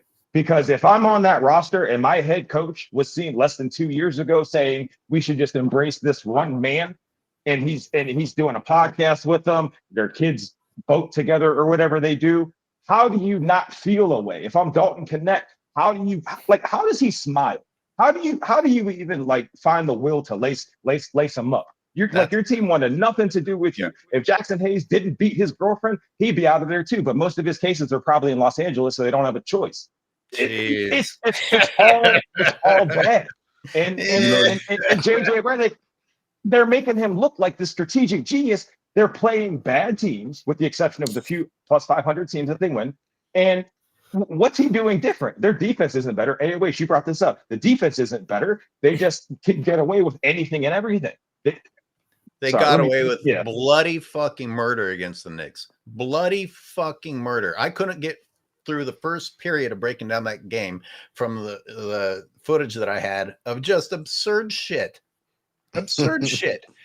That the team with the biggest flopper crybaby on the planet who will complain. 50% of the game was the Lakers murdering the Knicks. The other 50% of the game was the Lakers stopping the game to complain and berate the referees. Yeah. They're telling us to check out Super Chats. I'm scrolling. If you see some, go ahead and shout them out. I can't see nothing on my phone. Some of the any of you guys, you're all welcome to read them. Kevon Looney's a plus 58 for the season. We got the consistent crybaby. Well, if you guys want to entertain fanboys, we'll do that at the end. Bruce Wayne said, order Perkins some platinum. Just the crybaby. The real Bruce Wayne said, order Perkins some platinum knee pads. The platinum knee pads. Fucking a thesaurus. Well, explain to him what a thesaurus is and then give it to him. I mean, when you listen to what LeBron James was saying in the locker room after the game, when he was talking about, I mentioned this earlier with LeBron James, man, and the things that he does, he talks in the locker room and he sounds hypocritical a lot of times when he speaks about it. But he was talking about how they have new personnel. They have a new player in the team, and they're still trying to figure things out. So they're not where Boston wants to be. And I find it laughable for him to use that as an excuse when you're the reason why there are always changes being made. You never have enough help. You can never do, things with the team that you already have. I mean, let's think about it, guys. LeBron James is on his 4th coach in LA. He's in his 7th season there. 4 coaches in 7 seasons? Then when you say that out loud, it's crazy, man. I didn't know that. That's a more wild coaches statistic. than championships. He's had more coaches fired than championships won. That's crazy. I need to see that on paper. I need to see that on paper just to properly it's Luke digest Walton, that. right? You had Luke Walton the first year he was there, right? Then you had Frank Vogel. Then you had Darvin Ham, and now you have JJ Redick. So that's 4 head coaches in 7 seasons. That's wild. Like, it's crazy, man. They even brainwashing the kids. My son came home and said, "Is LeBron James a king?" Boy, I almost blacked out. Man. Hey, Zay, it's understandable. I don't agree with it neither, but it's understandable to the kids. You know what bothers me, and this really bothers me. It's my own peers who be saying this. I'm like, bro, do you really hear what you're saying right now? And then if I'm critical, right now, I got to be called a hater. I'm hating on my own kind. I'm like, what does the scripture? Right. And I asked him, I say, Hey, what cut does that the Uncle scripture say Tom about stuff idol up. worship? No, but I asked him, I'm like, wait, what does the scripture say about idol worship? Yeah. I don't get an answer. I'm like, Mm. this is diabolical. No idol shall come before me, right? You feel me? None. Super chat comes in from, stop bouncing around so I can read it. Ija Morris, new to the channel today. Great content. The lies need to be exposed. That's what we're doing. We're trying. We're trying. haters for doing it. Truth tellers are bad people. Been watching NBA. Let me finish his quote. NBA. Oh, go ahead. Been watching NBA for 46 years. Alex English was my favorite player, but MJ is the GOAT. All right. Thank you very much for that super chat. Go ahead. Shout out to Alex English. Tell the truth, shame the devil. That's what I was always taught growing up. It's sad, man. Well, how about the double standard of just straight up talking shit to Shea Alexander, and Stephen A. Smith can say something that is a legitimate concern about how LeBron James has manipulated his son. Like, even LeBron fans and Bronny fans are like, oh, they're more interested in his video game career. And even they say that he would rather be playing video games. And Stephen A. Smith mentions this like 5 months ago. LeBron James is allowed to physically confront him. Robert Horry can talk shit about Shea, and there's absolutely no backlash. Absolutely no backlash. And if Shea was getting calls as bad as LeBron James, it would still be shit talking, but it's not even true. And there's still no backlash. Just tell me that that's not a double standard, fanboys. AOH, it's a double standard to the point that on one side you got LeBron talking about, oh, free Big Meech is out, not understanding what he's saying, not understanding the background, right? And nobody says, oh, maybe you shouldn't be kind of like glorifying that, right? Then you step to Stephen A., which, like you said, looks like it could be violent, but then you're the first person to say, you know, Black Lives Matter, black on black crime, blah, blah, blah, blah, blah. Right. But so it's, you again, in real time, you're watching a man contradict himself. I was thinking it's kind of like when you're in like a rocky relationship and the other person just refuses to believe that it's on them. They will say anything and everything to deny what's happening. Gaslighter. But it's they're gaslighters. Yeah, thank you. But you know exactly, like the people on our side get it. That's why I don't get frustrated, because it's like they'll tell you, believe that. That's all you not black, you this and that, because you talking about LeBron, but then in the same voice, like you said, say free Big Meech, free Larry Hoover, free the people who done destroyed computers. Send your uncle to jail. Zay, wait a minute. LeBron said he will go above and beyond to protect black women. Remember the whole Breonna Taylor thing, right?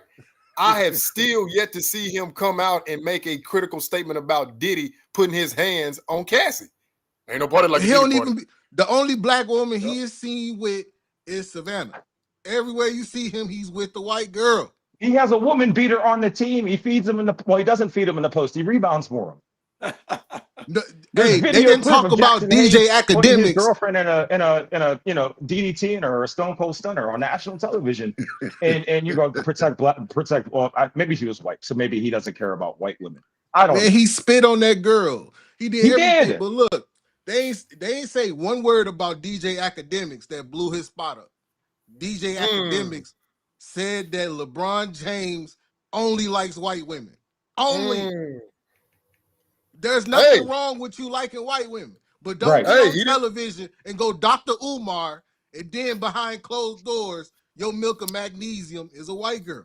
Hey, I noticed LeBron didn't. He did not file a gag order, a cease and desist. He didn't say not a word. So there must be some truth to that. He never does. He never does when it's true. Stunning is just sitting out there talking trash, telling everybody he's on Balco, and LeBron just he's not stepping to him. Said, man, we got the same drug dealer. Right. Not that Wait a you minute. doing. I know you doing it because I get it from the same guy. Wait, Speem, hold on. So Ime Udoka calling LeBron a soft ass boy. That's hating, right? But LeBron will step to Stephen A, but he wouldn't step to Ime Udoka. Right. And what's really sad is LeBron fans, because LeBron got away with that, actually are celebrating it. They're like, oh, LeBron punked Stephen A. It was a bitch move. Can you stop celebrating bitch moves? And I've said a lot of times that LeBron James is one of the least scary people in the NBA.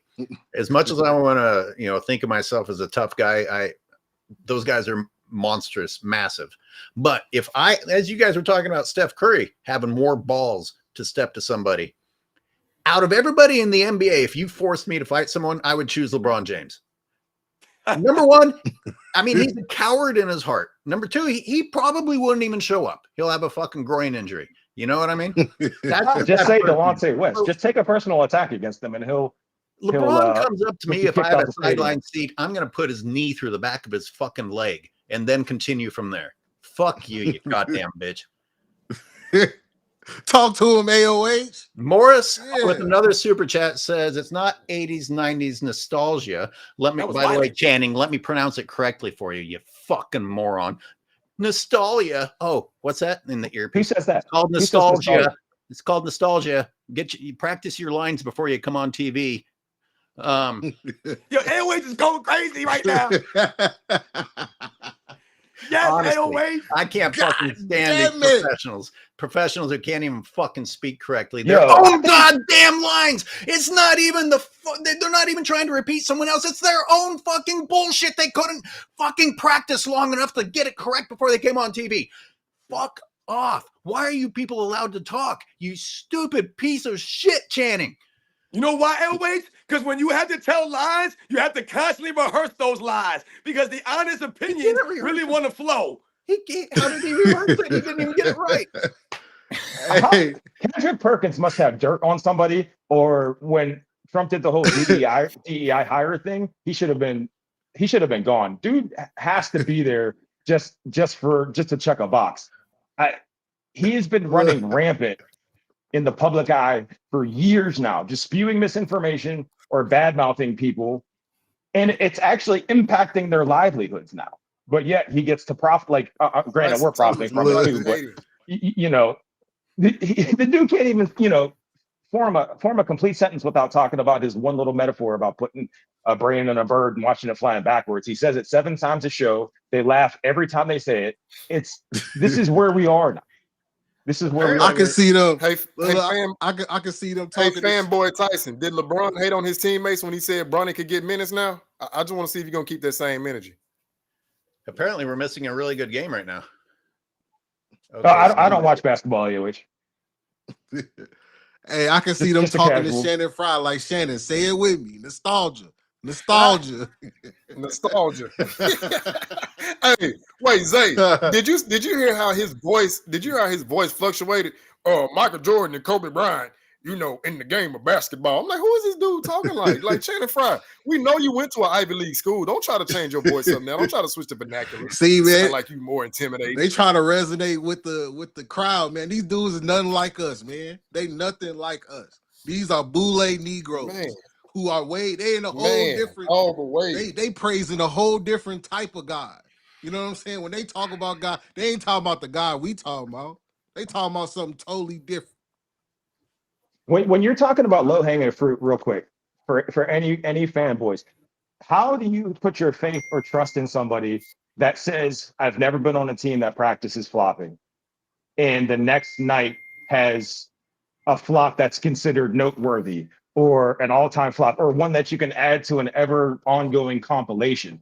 How do you, if you have a demonstrated, if you've seen proof that this man is a liar and will lie to your face, how do you continue to put your heart into that, especially when you have people arguing on the other side? Maybe this dude's not legit.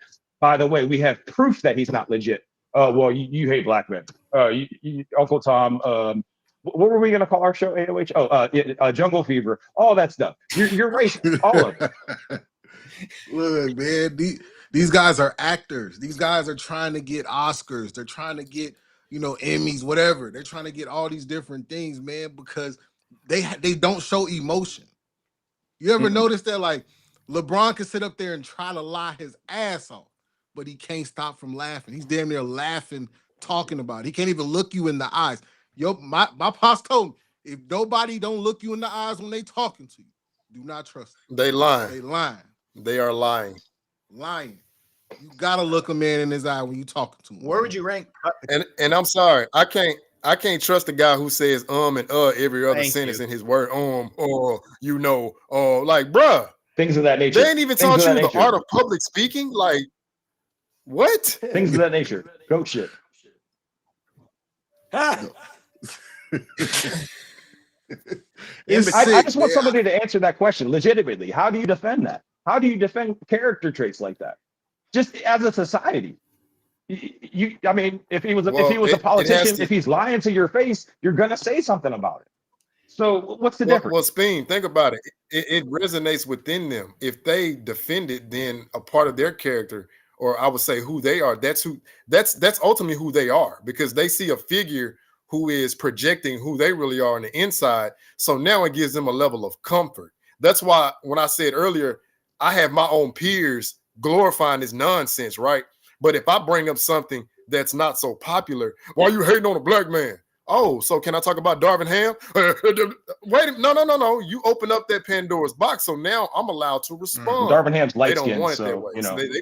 we don't have it easy. It's like they want to dictate the rules of the conversation. Nah. Yeah, like what did look? This is what's funny. What did JJ Redick say? He said in this press conference, he was like, "Oh, we told them to run this play, but for whatever reason, they will go out there and not run the play." They were doing the same thing to fucking Darvin Ham, except LeBron was showing them up. He kept showing up Darvin Ham to embarrass him, and then at the end of the season, they ultimately fired him because he wanted him gone. Come on, man. He doesn't listen to coaches. Stop it. I don't want to hear. He wouldn't be able to play for a Phil Jackson. Whoa. He wouldn't be able to play for some of these great coaches, man. Yep. Knock it off. For real. There's the season. Wait a minute. Is this accurate? Plus 519, negative 19 for the season. Shout out to Larry. MVP. That was the quote. That was the quote I couldn't remember. LeBron said, "I don't want to get into a sentence battle with him." Yo, what the F is a sentence battle? Shout out to Jim. Shout out to Larry. Yo, what's a sentence battle? What is that? Hey, I don't know why. Tell me what that is. I don't know why YouTube suggested it to me, but it showed me Chuck Norris on David Letterman. And Chuck Norris is just spewing forth stuff. And the first comment underneath is, "Isn't it funny that your average person was more articulate 40 years ago than than your leaders are today?" I mean, seriously, I was even listening. I was like, wow, it's not that Chuck Norris is saying anything incredible, but he actually sounds intelligent. I'm so accustomed to people sounding dumb as shit on television now. They were professionals, AOH. They were professionals. Chuck Norris probably has a higher plus Guys minus. Don't know what it takes to be professional.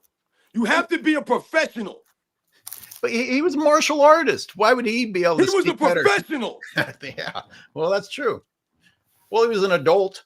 How about we can just stop there? I mean, I would have assumed when you're that. Speaking in a public forum, these guys are speaking as professionals. That's why I say these guys don't even know how to speak public anymore. It's a lost art for a professional to understand how to speak in a public forum. That's part of your job. You're a public figure. When you speak publicly, you should know how to articulate your thoughts. And you should, like you said, you should go, bro, MF for the N-word, this. These guys are cringe as hell. When you listen to them speak, I can't listen to them. When you think about someone like Lamar Jackson got all these skills. He's a great player, but when you listen to him speak, he sounds like the dumb black dude that they all poured us about to be. That's what you look like and sound like, dude. Yeah, in between LeBron's as Hoop Scott was pointing out, are curse words. Like it's all buying time while you try to come up with something to say. You know who was magnificent at interviews on the spot? Michael Jordan, and also Muhammad Ali. I mentioned Muhammad Ali because he took blows to the head, and that motherfucker was brilliant. Hey, did you not see LeBron get hit in the head last night, AOH? Did you not see him take a blow to the head? What's the problem? Bill Russell was great with interviews too. Bill, yeah. I mean, basically, go back in time. A lot of those professionals, like you said, you can actually sit down and listen to what they had to say because they give you something. I tell you now, like I said, a lot of these guys, they just don't have personalities. They don't got no swag, and they don't have the ability to just speak and let you know how they feel or give you some, like I said, some way to like get behind them. When you listen to them speak, it's almost like, listen, you know what, man? I like you a lot. Just don't speak anymore, man, because you're making me not want to get behind you. You know, the people that Dikembe Mutombo was a great speaker. Dikembe Mutombo was a fantastic speaker. Not even from here. Yeah. If I want to hear people speak English, I'll look for a foreigner. Right. Yeah. Watch a Nuggets game. You guys said that self-researched was in here. I'm looking for his message. Jim. And Justin Messenger. Justin Messenger wants to shout out Alex English, who was mentioned earlier. Great scorer, other than MJ. Can I say one thing real quick? Oh yeah, and so was Julius Erving. Shout out to Golden Eagle 99. Yes, Dr. J was very, very eloquent when he spoke. That's true, and you know what? They looked good. They dressed well. They looked classy. Not showing wearing dresses and these gold suits and. Wearing a do-rag to hide your receding hairline. Receding, non-existent, man. Who puts a Geo-Bo ass hairline he got, man? You guys didn't watch. I'm not offended. I know you guys didn't have time to watch the video that I made asking if the shop started the end of all of this. But what kind of a sick person has the props person bring a fake piece of hair out and put it on your shoulder and pretend that the barber just cut it off of your head? I mean, the entire premise of the shop, AOH, is a smokescreen to give the idea that he consistently is getting his hair done. And it's funny because when you showed a picture of Robert Horry, I was like, that dude looks just like my old barber. And I'm bald as hell now. So I already don't like him. I own it. I mean, listen, I'm a nobody. I live check to check. I'm a nobody. But you mean to tell me I have enough like self-confidence to not get a wet piece of AstroTurf stapled to my head every Sunday? You know what I mean? I wanted to clarify something when I'm talking about these guys being able to articulate themselves. It's not about you being smart or stupid or educated or not educated. I didn't go to college. I went to the military. You know, I don't have a degree. I don't have a certificate to show how smart I am. But what I'm talking about is how oftentimes in these interviews, these guys are often playing the victim. They're often playing the victim out here. They're always looking to blame somebody else. They never want to take accountability or responsibility for whatever they're talking about. So a lot of these athletes, you know, when you hear them speak, that's what I'm saying. You don't want to listen to these guys because they're saying a bunch of nonsense. Oh, woe is me, blah, blah, blah, blah, blah. They never want to own up, like I said, and be a true professional, be a leader out there and take it on the chin, take a loss on the chin, or whatever the case. You can't even, like you guys mentioned earlier, you can't even ask these guys hard questions like you could ask the professionals back in the day. Yeah, it's like comparing somebody that motivates you. Michael Jordan motivated everybody. Let's look at two famous quotes, one from Jordan, one from LeBron. Jordan said, I failed over and over again in my life, and that's why I succeed. That's one of his most famous quotes.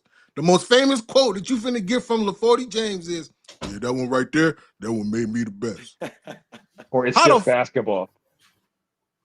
It's just basketball. It made him the best. Wait a minute. It made him the best, but he got outplayed. He got outplayed by Draymond Green in that game 7. Anybody who don't believe me, go look up Draymond Green's numbers and look up LeBron. And I know you guys love efficiency. I'm not talking to the guys who know the difference. They were talking about Draymond Green being the Finals MVP if the Warriors were to win that game 7. They were talking about that. I remember watching the game. Yep. Draymond Green had his face CGI'd for a car commercial. I don't even like talking about him. Oh, I still haven't released that. I have a whole video about that fucking car commercial, and that commercial will not die. I'm still looking at that dumbass commercial that makes no sense at all. So Justin Messenger asked us, not to send us down a whole rabbit hole here, but who you guys got as your top scorers from the 80s, other than MJ? Dominique Wilkins, Bernard King, maybe. Larry Bird. Yeah. I got all those three that sports and fitness rants, but let me throw in Adrian Dantley, and also let me throw in Marco. The Bernard King. You say I guess Mark the rematch, Aguirre? Coach Bar. Adrian Dantley. I'm thinking. You So said Mark Aguirre? if Isaiah Thomas isn't a scorer, what do you guys call Isaiah Thomas? I think he was a playmaker. He started out being a scorer, but Chuck Daly kind of, I remember reading about that because I love the Pistons. And he said, Isaiah, do you want to win or do you want to have fun? So he kind of scaled it back. But I mean, if you want to just say, like, Zeke could go out and get buckets. Yeah, he could go out and get buckets. Golden Eagle says Dominique Wilkins has to be one of them. Super chat from Austin. Good to see you on here, Austin Savini. Giving one team a monumental advantage equals rigging, regardless of the results. I don't want to get into the rigging definition argument again. You're going to get Robin going. Stop it. I don't even know why you're saying this. Listen, here's what I'll say about it. When they put Luka on the Lakers, first thing I said was they don't have to be able to play defense. They're going to foul the other team out. I mean, the number of times that how do they fit these NBA games into a televised time slot? Because all I see are game stoppages. How do they actually get to the fucking game and include the commercials? You guys, no one answered. What, no answer to that, huh? Man. Like it's sick. We don't watch it, man. I don't talk too watch much. These commercials that they throw on the TV. Oh, here's self-research. Jim says, oh, no, that's wait. Oh, he's responding. Alex English led the NBA in scoring for the decade of the 80s. Okay. Wow. Yeah, I think he had like 20K in the 80s. Word. Yeah, 21K, actually. The real quick, something that people aren't talking about is his little BS scoring title. I don't think there's any active players right now that are going to be catered to even touch that.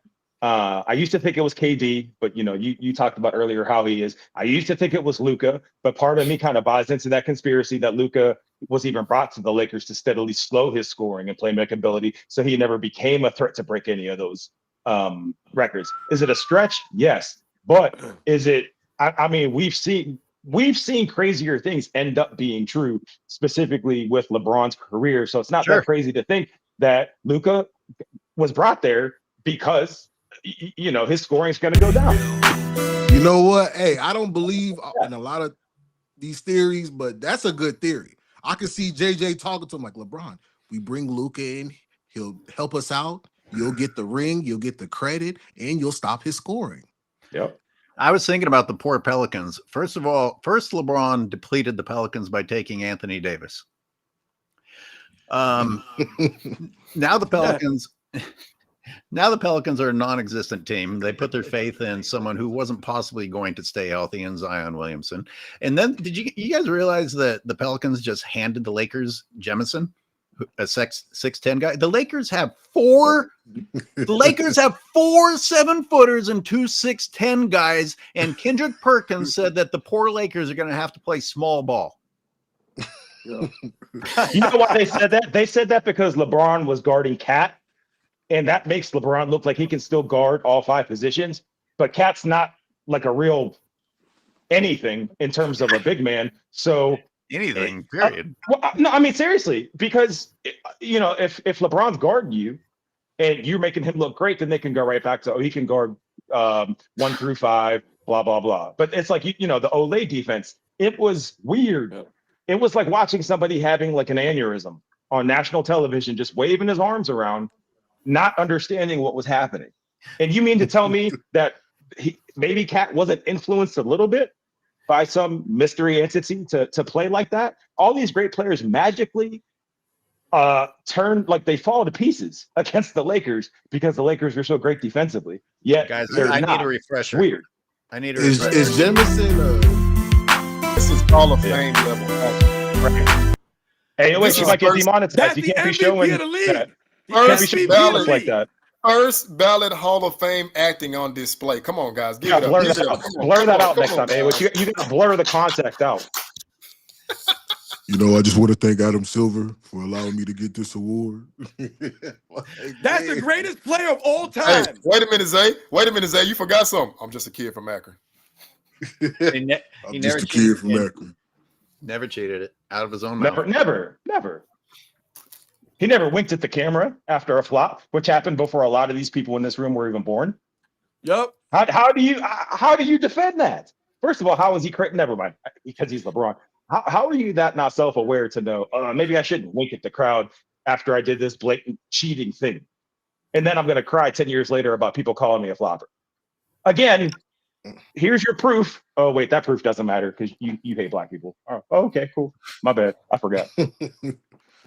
I think LeBron James puts himself at injury risk just doing these flopping antics. A lot of these NBA players, if you guys haven't noticed, I know a lot of you guys have noticed that a lot of times when they land, they put themselves in compromised positions because they're too busy trying to flail and draw a foul call, then they're all worried about making the shot or landing after jumping up in the air and attempting an actual shot. So these guys are goofballs out here when you watch them. They don't even know how to go out there, like I said, and just be professionals and jump and go through the motions of playing basketball without putting themselves at the same level of risk that they claim that they don't want to be put at.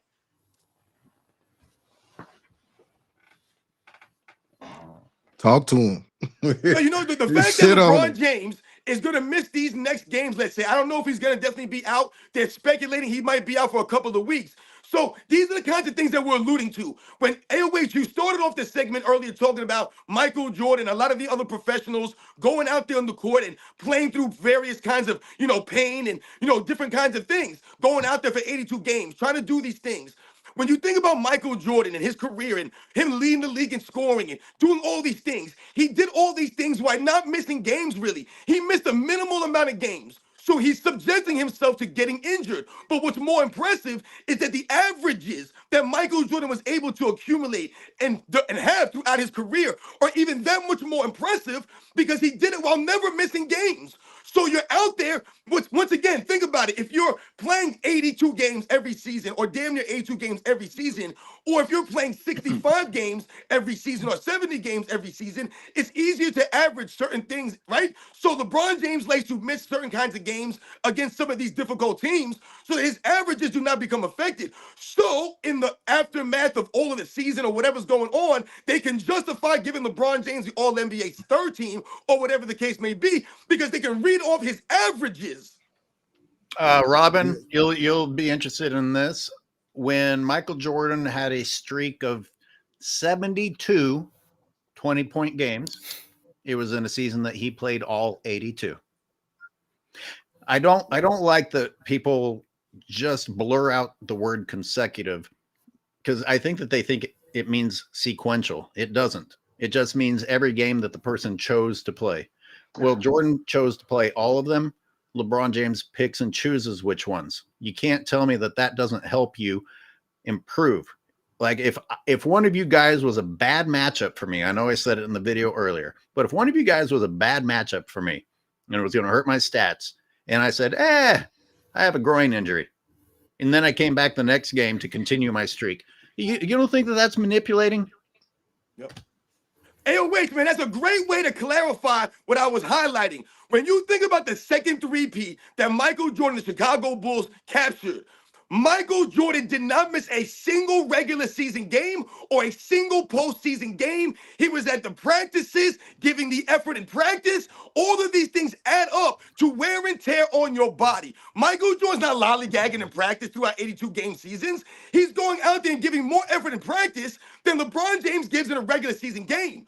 So all of that adds up and piles up throughout his seasons. So to win 3 consecutive championships, to be the finals MVP, and once again, to be an elite level defender while not missing any games, that goes to the toughness and the durability of Michael Jordan. But not only that, Robin, we saw that happen, right, in real time versus Austin Reeves saying, oh, I got to the gym at 7 a.m. and LeBron was here at 4:30 a.m. He's great. The stories always come from his allies, his compatriots, whatever the case may be, right?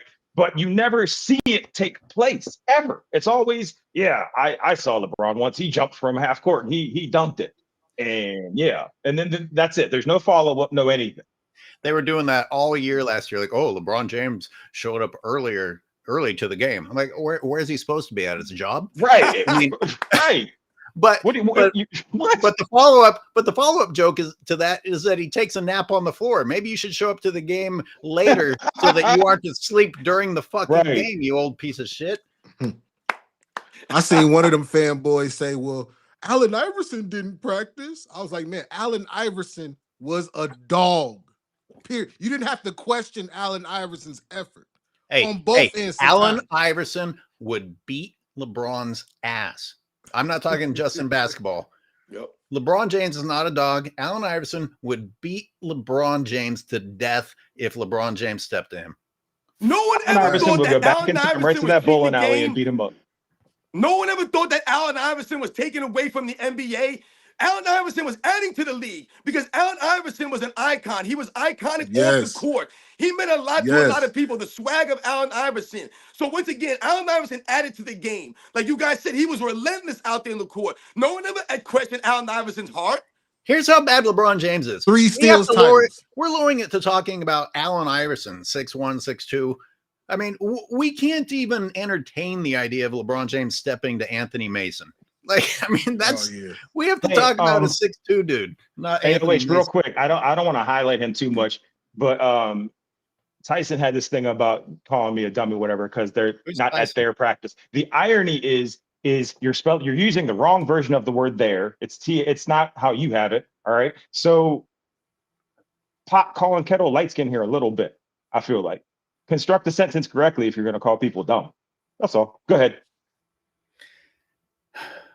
Just for the record, we have never mind. I'm not going to say it. I'm uncomfortable. Man, listen, time flies. This has been 2 hours already. That's crazy. Oh wow. Guys, this is not CGI. This is Cat actually doing the Matador Ole. That is him playing defense on LeBron James. That man's holding his hips and everything. I mean, I could easily put a red cape into that graphic. He's salsa dancing. He's salsa dancing on national television, right in the paint. And he did it like 6 times. That's not the only shot of that I have. Classic. This shit is ridiculous. All right. Wow. 2 a hours. 7-foot bitch. Like, it just doesn't make sense. 2 hours. Good shit, guys. Well, you guys remember, it was a national story when LeBron blocked Thiago Splitter on a dunk attempt. That was a story. They ran with that for weeks. Thiago Splitter, who can't be really mentioned in anything, but yet LeBron gets this block and he's the GOAT. Guard all 5 positions, even though the center is Thiago Splitter. Dallas says with the super chat, thank you for that super chat, Dallas. What makes the NBA hard to watch is the way teams just lose leads. Boston should have beat LA by 40, but they fucked around for a whole quarter. Yeah, there's the mentality of being willing to fuck around. Yeah. And I think I was talking to Zay about this before everyone came on. Also, this reliance upon the 3-pointer. If you're not having a good shooting night, then you're going to lose because these guys don't change. And I don't think you can even gauge who the better team is. You're just gauging who was better at 3-pointers that night. And in the next game, you have the exact opposite. The other team gets blown out because they weren't having a good 3-pointer night and the other team was. I don't think that's good basketball when you don't know what to expect on a nightly basis because it's not based on which team is better, just who it happens to be making 3-pointers. I'm not sure how you get excited about that. Yeah, like especially watching the Celtics last night, almost blow the dope. I almost threw a fucking controller through my TV watching them in the 4th quarter. I'm like, man, I gotta delete my post, man. Also, real quick, anybody in the chat that wants to have this conversation, I'm not going to invite it to AOH's channel. It's easy to pick apart someone's argument a minute to 2 minutes after they've said it because you have time to kind of think on it, right? But if you call in and speak with us and have the conversation actively, it's a lot different. So again, keyboard warriors, Twitter fingers, all that stuff. Talk, like speak. Typing's easy. That's all. I disagree with you. I think that LeBron fans have a very hard time typing, and they certainly can't spell. Oh, my bad. My fault. Okay, my bad. You use the speech to text. My bad. My fault. Oh boy. So you have can to see be able to things talk in nature to do typed speech to out text. 11 times. I feel like LeBron fanboys got to be some bottoms or something, man. I don't know what's going on. All right. My king. Like some of these fucking comments that you see under these posts are just crazy. Are you posting a link, AOH? A link to, I mean, it's 2 hours. You guys We're being We asked. got to roll, man. Yeah, see, we got to schedule a special day that Robin can be dedicated for it, because it feels like a crime to have LeBron You fans guys keep call in rolling, man. and You not. guys keep rolling. But it feels incorrect not to have Robin present when Right. we let LeBron fans come in. You're the heart, bro. I It's need to like, be entertained by it. It's like Captain Planet. You have the heart ring. You know, you're the battery. But hey, if you and Zay and Hoops God want to entertain, but listen, I'm not trying to play favorites with dumb people. We have real supporters on here. If they want to call in, I think that they should be allowed to voice their opinions. Oh, I'd rather talk to them. When you see ignorance in real time, it's difficult to accept. We have The dude said they some power bottoms in the comments. when we have Sick. Hey, yo, thrust for greatness. all right. I'm putting the call-in link up. Robin, you've got to go. Thank you so much for joining. It's always a pleasure to have you here. Thanks for being our coffee. Yeah, no, listen, man, I really appreciate it. Once again, doing the show with you guys on Sundays. AOH, thank you for taking over for Dart and filling in, man, and doing, man, this was fantastic, man. The clips that you were able to provide for everybody out there. Like I said, Speed, once again, as always, I love working with you guys. Hey, Zay, Hoop God, I see you guys on the next one. Shout out to everybody in the chat. Thank you for everybody who donated, man. Thank you very much, guys. I'll catch you guys on the next one, man. All right, Yes, Robin, sir, be safe my out dog. there. See, this is why I need more followers, because every time Robin does his sign off, he gives accolades to everybody, which is well deserved. And it's Speed. All right, cool. What's next? So I got to fix that. Well, it should be easier for you. I mean, can't you name your followers by name? That's what. Oh, that's good. That's good. I'm gonna write them down. That's funny. That's funny. I'm man enough to take that joke. That was good. And yes, I can. Obelix CMM. God, Robin, I hope you saw this comment. LeBron will take his groin to the LeBron of groins. AKA we'll play versus the Nets for stat padding. Hey. Oh, shit. Oh, you dropped the link in there? I did. Okay. did, Hey, yeah. fanboys, load up. Hey. Load up. Hey, actual fans, you're welcome too. In fact, I'm going to prioritize you personally. Well, I don't know. I don't know who's who, so I guess we'll take whoever calls in. Oh, yeah. I need somebody with a shirt Well, it was Come on. Tyson that mentioned it in the chat. So please call in. Please. 40, the earlier I go to bed during the day. But I figure I got to get another maybe 3-4 hours. That's just diabolical, man. Whew. What's wrong with him? Look how shocked the crowd is. They're covering their kids' eyes, escorting people out. See. Man, he be channeling Kobe, huh? Don't he? Yeah. He go home and get a good Ouija board and talk to Kobe every night, man. Tell me Fuck off. physically, by the way, LeBron's got his hands on Tatum's arm here as he's flopping. Never even noticed that before. Wow. How do you physically How do you defend that? Did somebody kick him in the lower back? He had like an acid flashback or something, I guess. Or maybe a ghost hit him. All right. We need Jerry the King Lawler to fucking narrate this. Like, come Seriously. on, man. Or no, what was Buddy's name that had the right side of his face was paralyzed? The announcer from the WWE. Hey, Hoops God, do you need to bow out, or you want to entertain these calls? Oh no, I'm still here. I just stepped away for a moment. Well, Speam's got his wish. Speam, you have your wish. I see someone named Tyson. Yes, thank you. All Get him in here, please. Jesus. All right, we got other people waiting too. It can be civil. It doesn't have to be a thing. Well, the way you were, I don't know what he said, but he sounded like he was. Anyways, we have other people waiting, so I'm not going to give you guys the whole show to bicker. Listen, everybody deserves a platform. All right, Tyson, you're on. Fanboy. Oh, salute, fellas. What's going on? What up, Tyson? What's going on? Oh man, I just, hey, the show was entertaining, man. I applaud y'all on your effort and vigor in which y'all hate on LeBron James. It's very entertaining, but it's a lot of falsehoods that go in there. Y'all bringing up stats for one player when we say, LeBron's great stats, and when in his prime, actually, this year he's not an MVP candidate. I agree totally. He's not an MVP candidate, but when you bring up stats, when we're talking about Kobe and LeBron, blah, blah, blah, oh, the stats don't matter. Y'all running to the stats. As soon as we bring up Jokic, y'all putting all kind of stats up on why he's the best. Why is that? Well, can I go first? And then you guys go on. I want to think about my response for a second. Yeah, go ahead. Yeah, because I got another question. I put up the Jokic stats not to compliment Jokic, but to show how crazy it is that Robert Horry and Kendrick Perkins are currently, I'm not talking about the past, currently trying to say that LeBron James is the best. I don't think that that's fair to current players. And it doesn't have to be Jokic. Shea also, a plethora of players. I didn't talk about, and when I talked about Jordan's past stats, you don't think I had a good point that it was weird that they pretended that LeBron passed Jordan a year ago and then had him pass him again now because they removed the playoffs and then inserted the playoffs?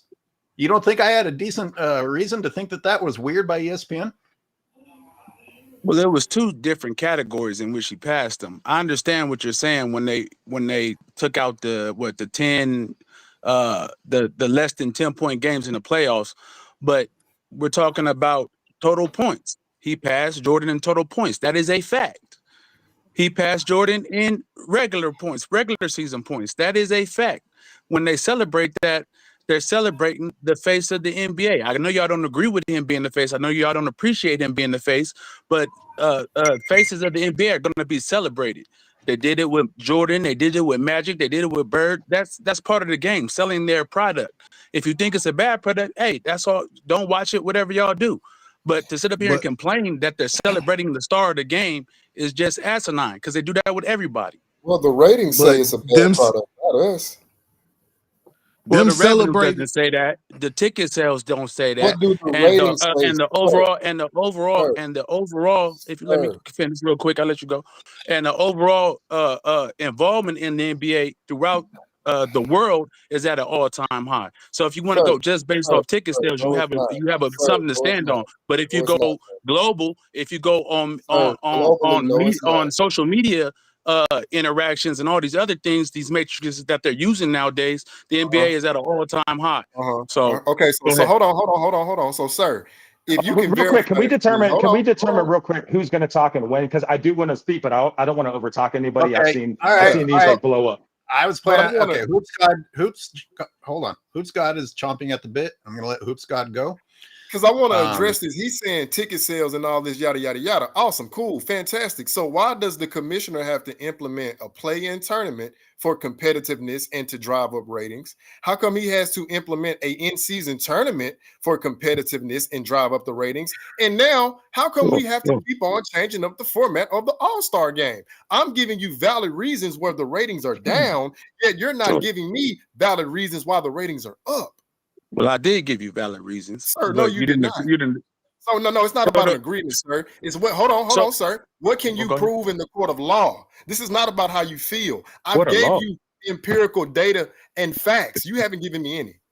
I ain't. All right, I'm gonna play mediator, since now what Tyson brought up, social media and worldwide views, and I can't even validate that. I mean, he might be telling the truth, but if we're going to look at the success of the NBA, I don't understand why the NBA in this country is losing to other sports in this country.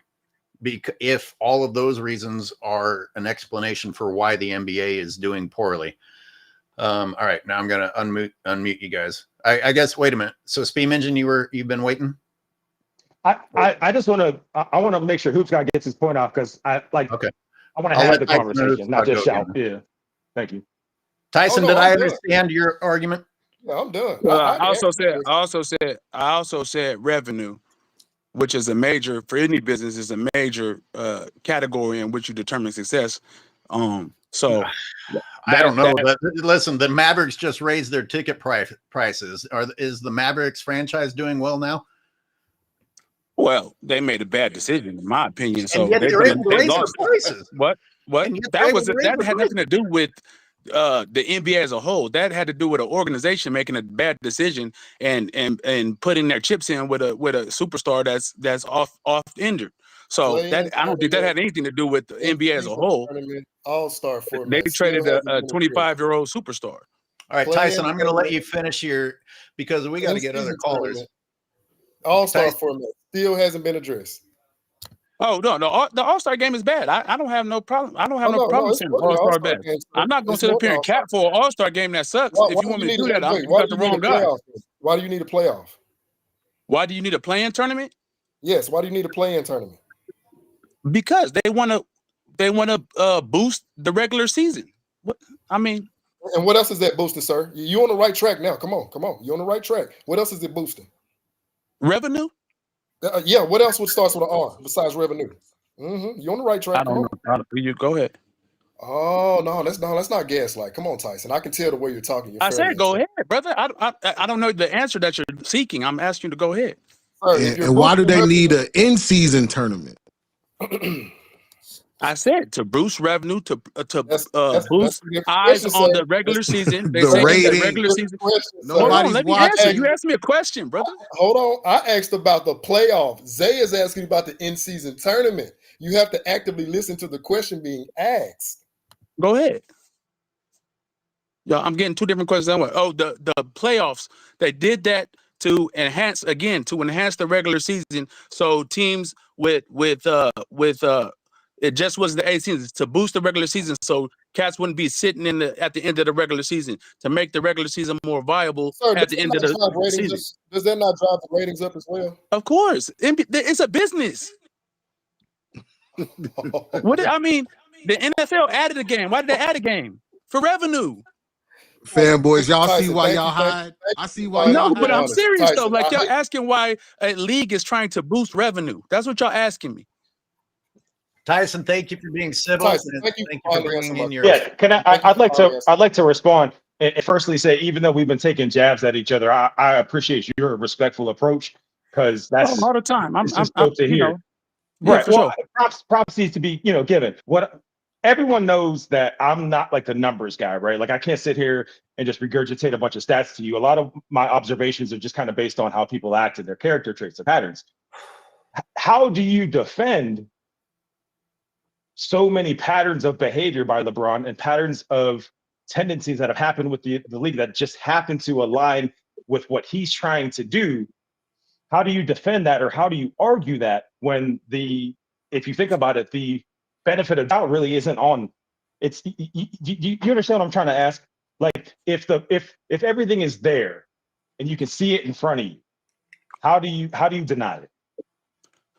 I'm talking about the free throw differential, the flopping, the fact that you played with how many top 5 players, the fact that you magically got drafted by Cleveland first overall, the fact that you just get these great players out of nowhere, and it all lines up for who happens to be the face of the league. I agree with you, but he's the face of the league because the NBA doesn't want anybody else to be the face of the league, and that's where the preferential treatment comes in. You can't sit there and say, at least in my opinion, you can't, and follow me with this, you can't sit there and say, I've never cheated the game in one breath, and then tell people that your son made the league because of his hard work.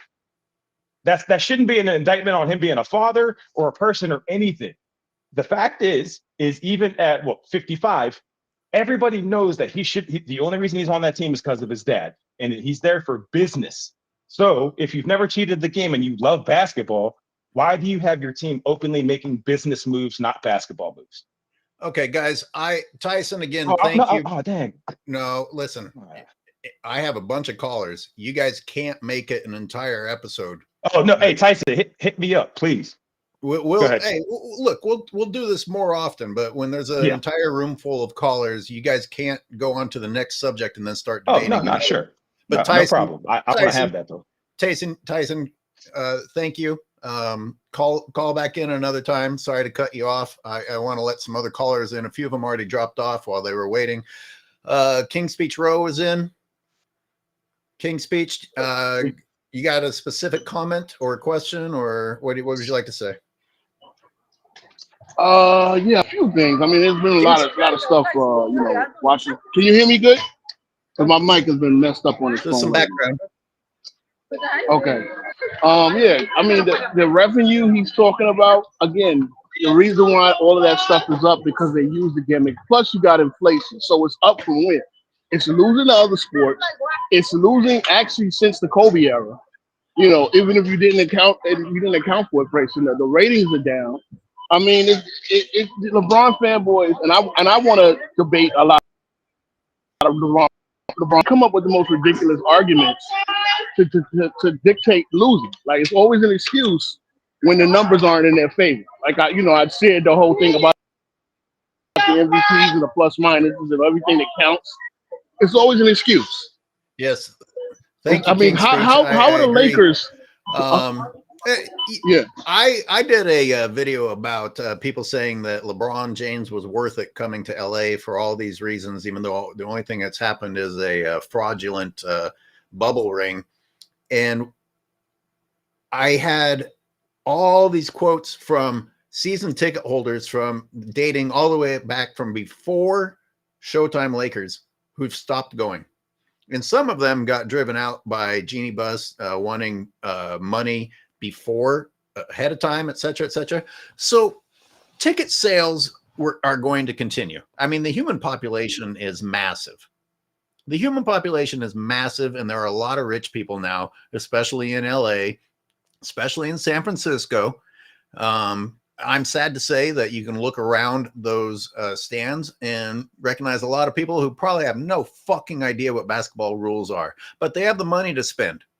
So I don't like the revenue argument from that alone. It's a social thing to go do if you can afford to. And real fans have actually been driven out of the stadium.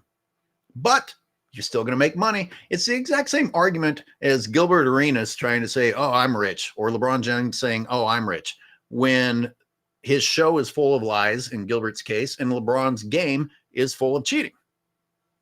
I don't want to talk about the money. I mean, the Golden State Warriors are outselling and became the highest revenue team on LeBron's watch. On LeBron's watch, while the league is dedicated to promoting LeBron James over Steph Curry. And the Warriors are still a higher revenue team, and Curry's jerseys are still outselling LeBron James. With one franchise, by the way, just one franchise. Curry. Timothy the Jordan. I don't know what that says. Timothy the Jordan what? It's cut off. Hey, you're on. Hey, what's up? What's up, y'all? Welcome to the show. Yeah, it's actually Timothy the Jordan fan, actually. Oh, okay, I couldn't see it. Sorry. Yeah. Appreciate you. It's the Jordan fan. Yeah. Listen, these guys, these hypocrites, I'm telling you, these Jordan lovers, these bronzexuals, they're talking about us right now. About Michael Jordan's the fans the best. I'm like, dude, you have no idea. We're exposing those lies. The lies that LeBron's been telling us for a long time. This is what I've been trying to tell a lot of people on Facebook. The lies that you're telling. The lies. I mean, come on. Like, I'm tired of it. Like, I'm so tired of it. I'm so tired of these LeBron sexuals japping their mouths every single time. I'm tired of it. I'm so tired of it. I get sick and tired of it, bro. You know? Cooking. Yeah, you need Robin's cocaine, I guess. Cook up, man. Thank you. Car Red was in earlier when you were going back and forth with Timothy. Car Red is back. Car Red, what do you have to say? Car Red, you are on.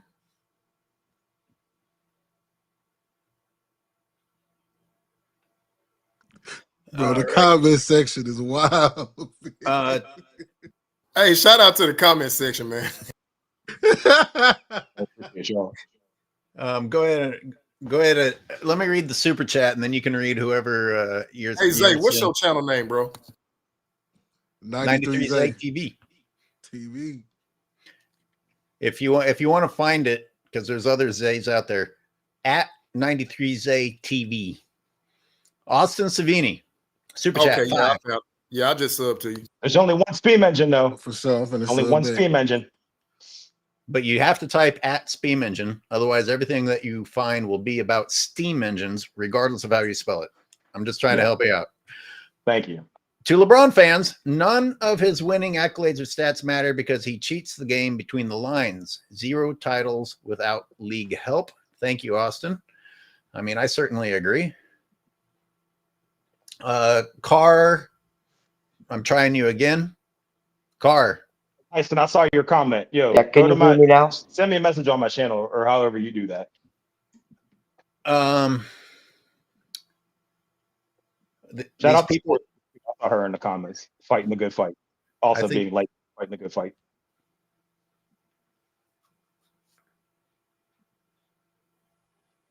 The room was.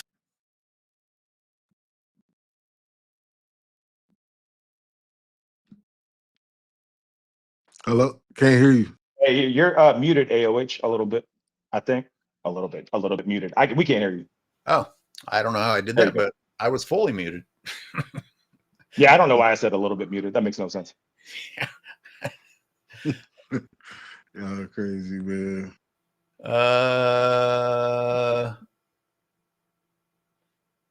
Any other fanboy in there?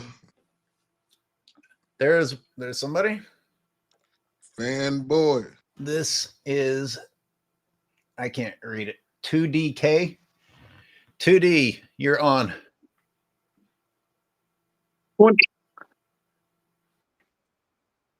20K. Yo. Can y'all hear me? It's a little chippy. It's a little chippy. Go ahead and try. Okay, I probably. Okay,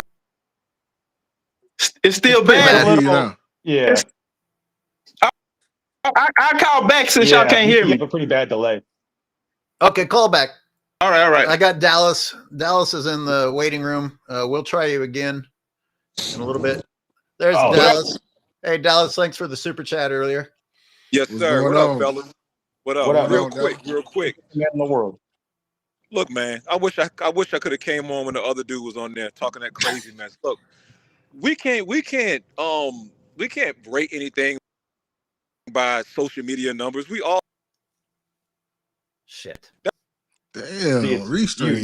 Your racist afro is messing up all the black people's connections, AOH. Oh my god. We got a whole episode about that coming up, people. I can't wait. I cannot wait. That's what I live for. Hey, Dallas, I'm gonna have you call back in. But like I said, my thing's always been, unfortunately the narrative and the themes, because I'm not a numbers guy. If you have 22 years of a sample size, I don't know how you ignore that or how you argue against that. Like it's almost science. That is. We have another caller in the waiting room. Let me read King's Speech Row. Thank you again.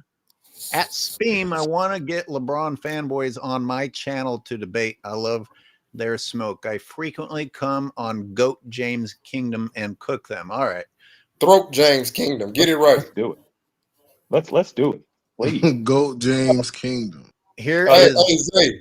Hey, I'm about to tag you when I debated that goofy on TikTok. Yeah, tag me because I'm trying to find you. All right, we got another caller. Derek, you're on. Bonjour from France, everyone. Bonjour. Bonjour. Jean parler le français, beaucoup en coup. Allez, c'est parti les gars. Mais qu'est-ce qu'il y a exactement?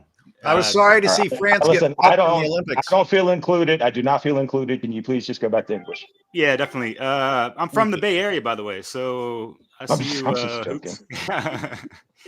Yeah, I love the fact that LeBron got stuffed in that Olympic game. Just got, or he got posted. Or something. got Dunked on hard. Busele dunked on him. Yeah. Yeah. Yep. So I'm gonna just get right to the point, gentlemen, because I know there's probably other callers and yada yada. I played soccer, football, for 20 years of my life at least, and one of the things that it made my blood boil the whole time because I'm like a hardcore old school player, like the flopping, the fainting in front of the referees just to get fouls, free kicks, and all that stuff. And you see that in the NBA, like. Growing up watching MJ and stuff, I'm born in '83, so yeah, it was like the Bulls were like the team to watch, and it's just like that was like primetime TV and all that stuff. And yeah, the folks were going to war in the paint, outside of it, all around. And like, what do you see today? Like, it's so spaced out. Y'all talk about the ISO ball and all this stuff, but yeah, like I just don't understand. Like, it's in so many different sports now of just flopping. It's so disgraceful, and like these men apparently don't have any fucking self-respect or integrity. It's a form of fucking cheating. It's so pathetic, and they're making millions, and they got a bunch of fucking tattoos all over the place. Like, you're so fucking hardcore, yo. Like, wow, I'm so impressed. Like, get the fuck out of here. I live in North Beach, which is more or less Little Italy of San Francisco. And I remember distinctly Italy playing the USA and everybody talking about the Italian diving team, everybody taking dives. And it was pretty disgusting. But that's been a part of soccer for a very long time, right? Now, how would you respond to anyone saying that Europeans brought that to the NBA? Damn. I mean, people can Is that make question a for valid anybody? case for that. Well, I mean, obviously, him being French and a football player, interesting. But I have actually had this question myself, and it wasn't Europeans that I first saw flopping, so I can answer that for you. Although it seems like there would be a correlation, it was not Europeans that I first saw flopping in the NBA. Vlade Divac was not the first person you saw flopping? I actually don't associate Vlade with that. I mean, I'm sure he did it, but like Vlade, he did it a lot. What it was, so is that who you are we going to say? Yeah. Vlade introduced it? I saw. I'm not saying folks he's been doing it come though. through, yeah, I know what you mean with that for sure, but it's still, you can fall into the whole monkey see, monkey do.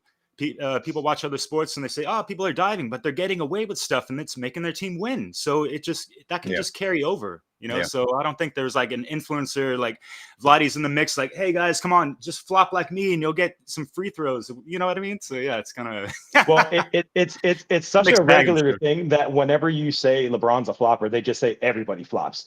That's how bad things are. It's like that two wrongs don't make a right thing, right? Well, everybody does it, so that makes it okay. But when the face of the league is such a major contributor to that, there's an argument to be made that maybe that's not that great.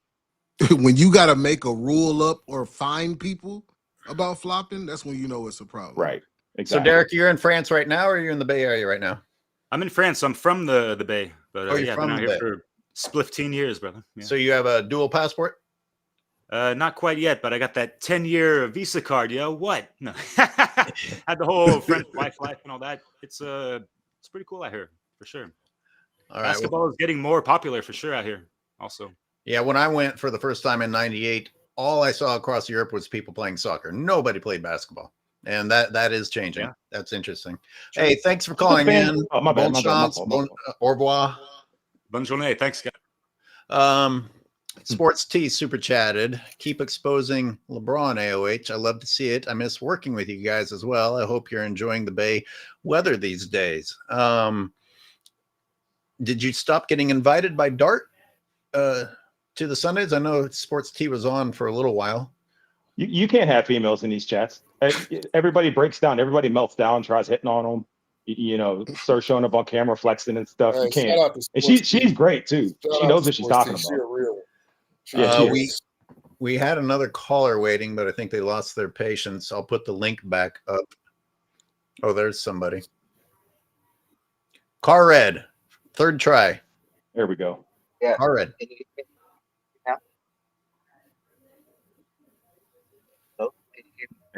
No, that's too bad of a You might connection. fax us or ask your question. We'll answer. Hey, I got like one more question left, and I gotta finish up this belt to ass because the world Oh yeah, good is point. waiting for this belt to ass. Jesus, yeah, I've got a whole day of editing this garbage after I talk about this garbage. I know we're missing some super chats. If you guys want to call anyone out in the comments, Carl Reed is just apologizing for his. He says his internet's the same as LeBron's defense. Yeah, that should be pointed out. One more try, Carr. Yeah, can you hear me now? Yeah, that's better. All right. Yeah, I just want to say that I'm proud of the things that you're doing here. As you know, I'm in the Philippines, and there's a lot of fanboys here. Yeah, there are. Yeah, a lot. Actually, one of my friend, I talked to him yesterday about who's your top 5 NBA player, and according to him, LeBron is top 3. So Jordan, Jordan, Kobe, and LeBron. And I asked him why LeBron, despite of the flopping, complains a lot, and these bad things that he's doing. According to him, there's a study. You can correct me what kind of study is that LeBron James physique or skills makes it a perfect player in the NBA, and without LeBron, you cannot win. I don't know that. Where'd that come from? Where'd that statement come from? I'm sorry. I didn't catch that exact experiment, but my point that I made to him is that's my point. That's why he's not in my top 5. Actually, it's not in my top 20. It's not in my top players because despite that, let's say that's correct. If that experiment is correct, imagine having those skill and still complains and still uh go to other teams with superstars. I mean, Yeah, sorry. we feel you. And imagine having that size and only being brave enough to go up against people that are smaller than you. Bob, I see you. Hey, wait. Hey, you hear me? As long as his name is not JJ Barea. Hey, Bob, what do you got to say? Guys, a couple of things. Honestly, I've been trying to hold this back since the other fucking stream. Pardon my French, but there's a lot. There's a lot of BS going on with this. LeBron and him, being a flopper and whatnot. I get it that, yeah, he does it a lot. And granted, trust me, I'm not no damn fanboy of this guy because we clearly see it. It's really annoying and egregious. But it's harking back to earlier what you guys said. If 2 wrongs don't make a right, BS. Why in the world is everybody? Let me rephrase this. Why in the world is everybody all the players in the NBA, I should say, fouling and flopping, and we always drag LeBron into this, even though there's a lot of compliances. For me, I live in Boston. I play a ton of basketball in Boston, all the tournaments around here, but I really don't see. I mean, I do see the correlations of like flopping and the whole BS shooting up threes until the fucking cows come home. Being bled into like the street ball around here, but like people, it's surprised me that people don't really give shit to Tatum or Brown when they do it. Because last night when I was seeing the game. Oh, I'm sorry. Go ahead. Oh no, I just want to say just so I could put my name out there. So for me, again, it goes back to character. I don't think people would care if LeBron wasn't behind a microphone saying, I've never flopped, I've never cheated the game, I don't do X, Y, and Z. I think that's maybe why you don't see as many players kind of being drugged through the mud, because they're not as outspoken about the things they do or do not do. So in a lot of cases, he puts himself in that position by kind of double downing on what everybody sees and knows, because he knows it's true too. It's almost like a overcompensation. So for me, if you're going to like, if he embraced it and he said, "All right, I'll flop, cool. That's what I need to do to win." I like him a lot more. But he's the polar opposite from that. So that's what it is for me. I wanted to ask a question. I think I accidentally removed him instead of just temporarily muting him. I was going to ask, you're kicking everybody out. Who would you say is a worse flopper? He's not on anymore. I guess if you want to call back or put it in the chat. Is there a worse flopper in the NBA than the face of the league? Marcus Smart was for a while. Absolutely not. Absolutely not. They need to create Flopper of the Year award, and LeBron would win that with flying colors. Similar to Steam Engine saying, hey, he's out there lying about flopping. He's also supposedly doing a lot for the game. He's done so much for the game. He deserves to bring his undeserving child into the NBA because of everything he's done for the game. He's the worst flopper the game's ever seen, unless someone can prove me wrong. I don't want to hear that other people doing what LeBron James introduced makes what LeBron James introduced okay. It's kind of like calling back in. All right, let's see. Yeah, okay. That's so a Bob, fact. So Bob H, my question is, who do you think is a worse flopper? Oh, I mean, to say, I mean, earlier to harken back, Marcus Smart was definitely a foul baiter when he was with us, like towards like the 16th or late 2000s, whatever he went off to. Are we gonna he hurt himself flopping? As a matter of fact, he hurt his shoulder flopping. Are we going to differentiate foul baiting and flopping? They're both terrible, but I think that flopping is a whole nother level. Or do we think that it's all the same thing? Trae Young was doing some nasty foul baiting, and so is James Harden. No question though, because I'm genuinely concerned. From the panel, really quick, can we get a consensus? Foul baiting and flopping the same or different? I think it's the same. I do. Okay. Bob, you're back on. Okay, so you've got Marcus Smart. Now he's been doing it. Are you saying he's actually worse than LeBron James at it? Probably, like a Joker to the Batman type of thing right there going on right there. I like that. We're very second to it, but LeBron, honestly, I mean, the way his playing style nowadays, I mean, ever since the bubble to now, it's just been heavily affecting all walks of basketball in the NBA, from the G League all the way up to now. And you could see it. I mean, like Austin Reeves to what's his name? Shai Gilchrist. Honestly, the only reason why he's up for MVP contention is because of all of his trips to the foul line. But that's neither here nor there. But yeah, and then go hands for my Celtics. Like, yeah, Tatum and Brown. Like, if Tatum isn't hitting from three, like if he isn't whatever 40%, 50%, he's going to run into somebody. Hopefully, somebody that's like a shooting guard or a point guard, and lower his shoulder in and get the N1. If he doesn't, he's gonna put his hands up in the air and yell at the ref. Same with Brown. Brown doesn't do it as much. He's more mellow tempo, but you can really see it in the game. Like they be complaining to the refs just as bad as LeBron. And I can't stand this mentality of basketball nowadays, especially in the NBA. And that's why, viewership is down. Again, that's why everybody likes watching FIBA or other forms of basketball, because it's more in your face, and we love that intensity of the 90s basketball that we're missing. And the only way we can really truly get it is like in these lower forms of media basketball. And it sucks that we are on Instagram and Twitter every day, and we see SportsCenter fucking glorifying these stupid ass highlights for no reason. And you can clearly tell, like, there's no point of it. There's no point of showing what's it called, LeBron's and one, when clearly he ran into Peyton Pritchard, off of a Luka outlet pass. Like, this is ridiculous here. I'm gonna have to argue that Tatum and others argue with the refs as much as LeBron.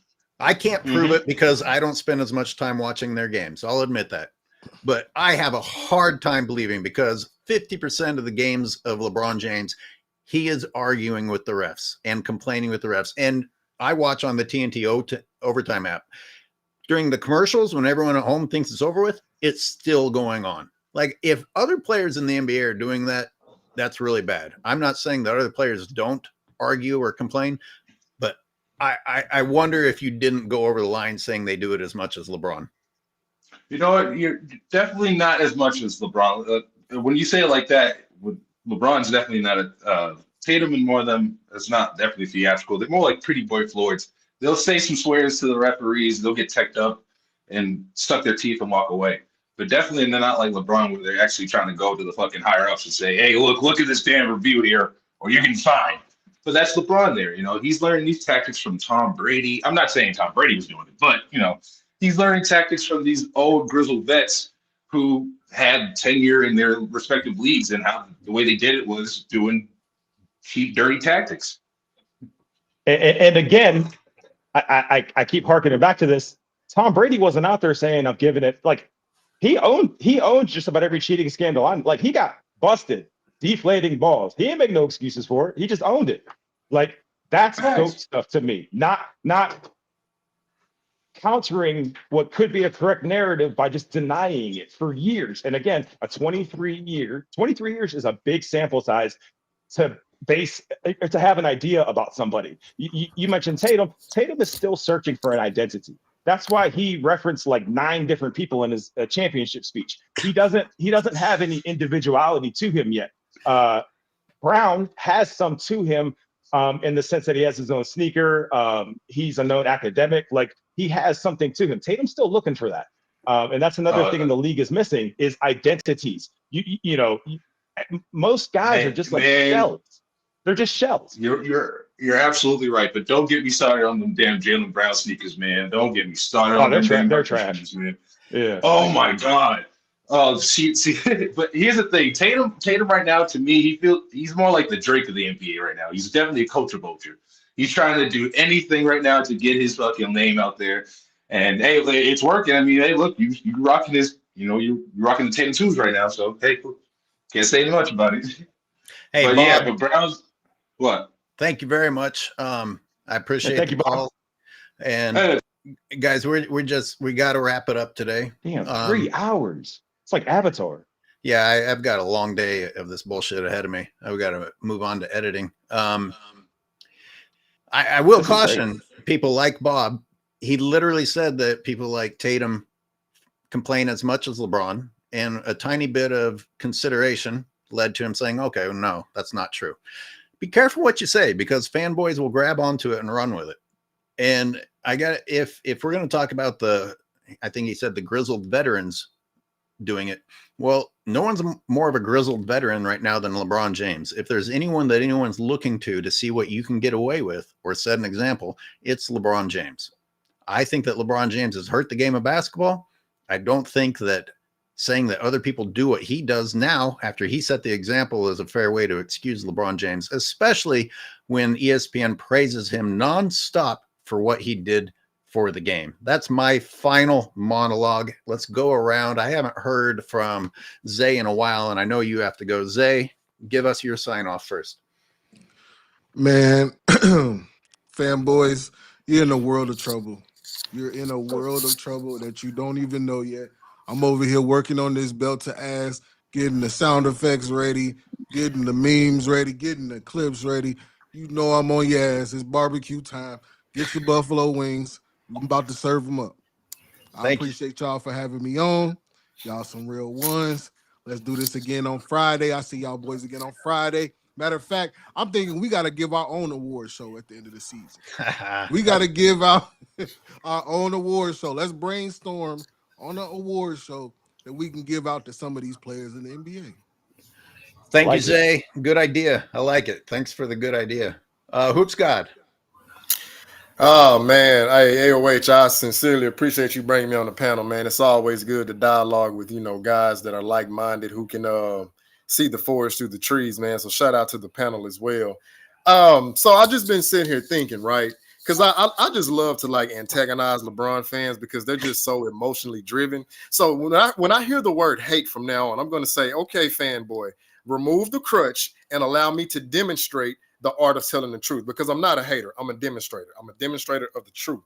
I can't help it that the truth hurts your feelings, because AOH, I've yet to see Speem tell a lie, Zay tell a lie, myself, Sports and Fitness, Dart, NNB, anybody else who talk, we always tell the truth. So what I'm trying to figure out is, if you're going to use the word hate, where is the lie? You cannot get upset that we're not haters. We're in fact demonstrators of the truth. So with that being said, that's all I have to say, and I'll be ready for the next episode. Good to have you back on, Hoops God. Steam Engine. Hey, this was great. I have nothing bad to say about any of this. I think this entire show was great. I loved every conversation. I can't wait to do this again. Shout out everybody, any Street Fighter 6 fans out there at Steam Engine. You can't beat me at that either. All right, gentlemen. Appreciate your time. Everyone who watched and supported, thank you. We all have videos coming your way.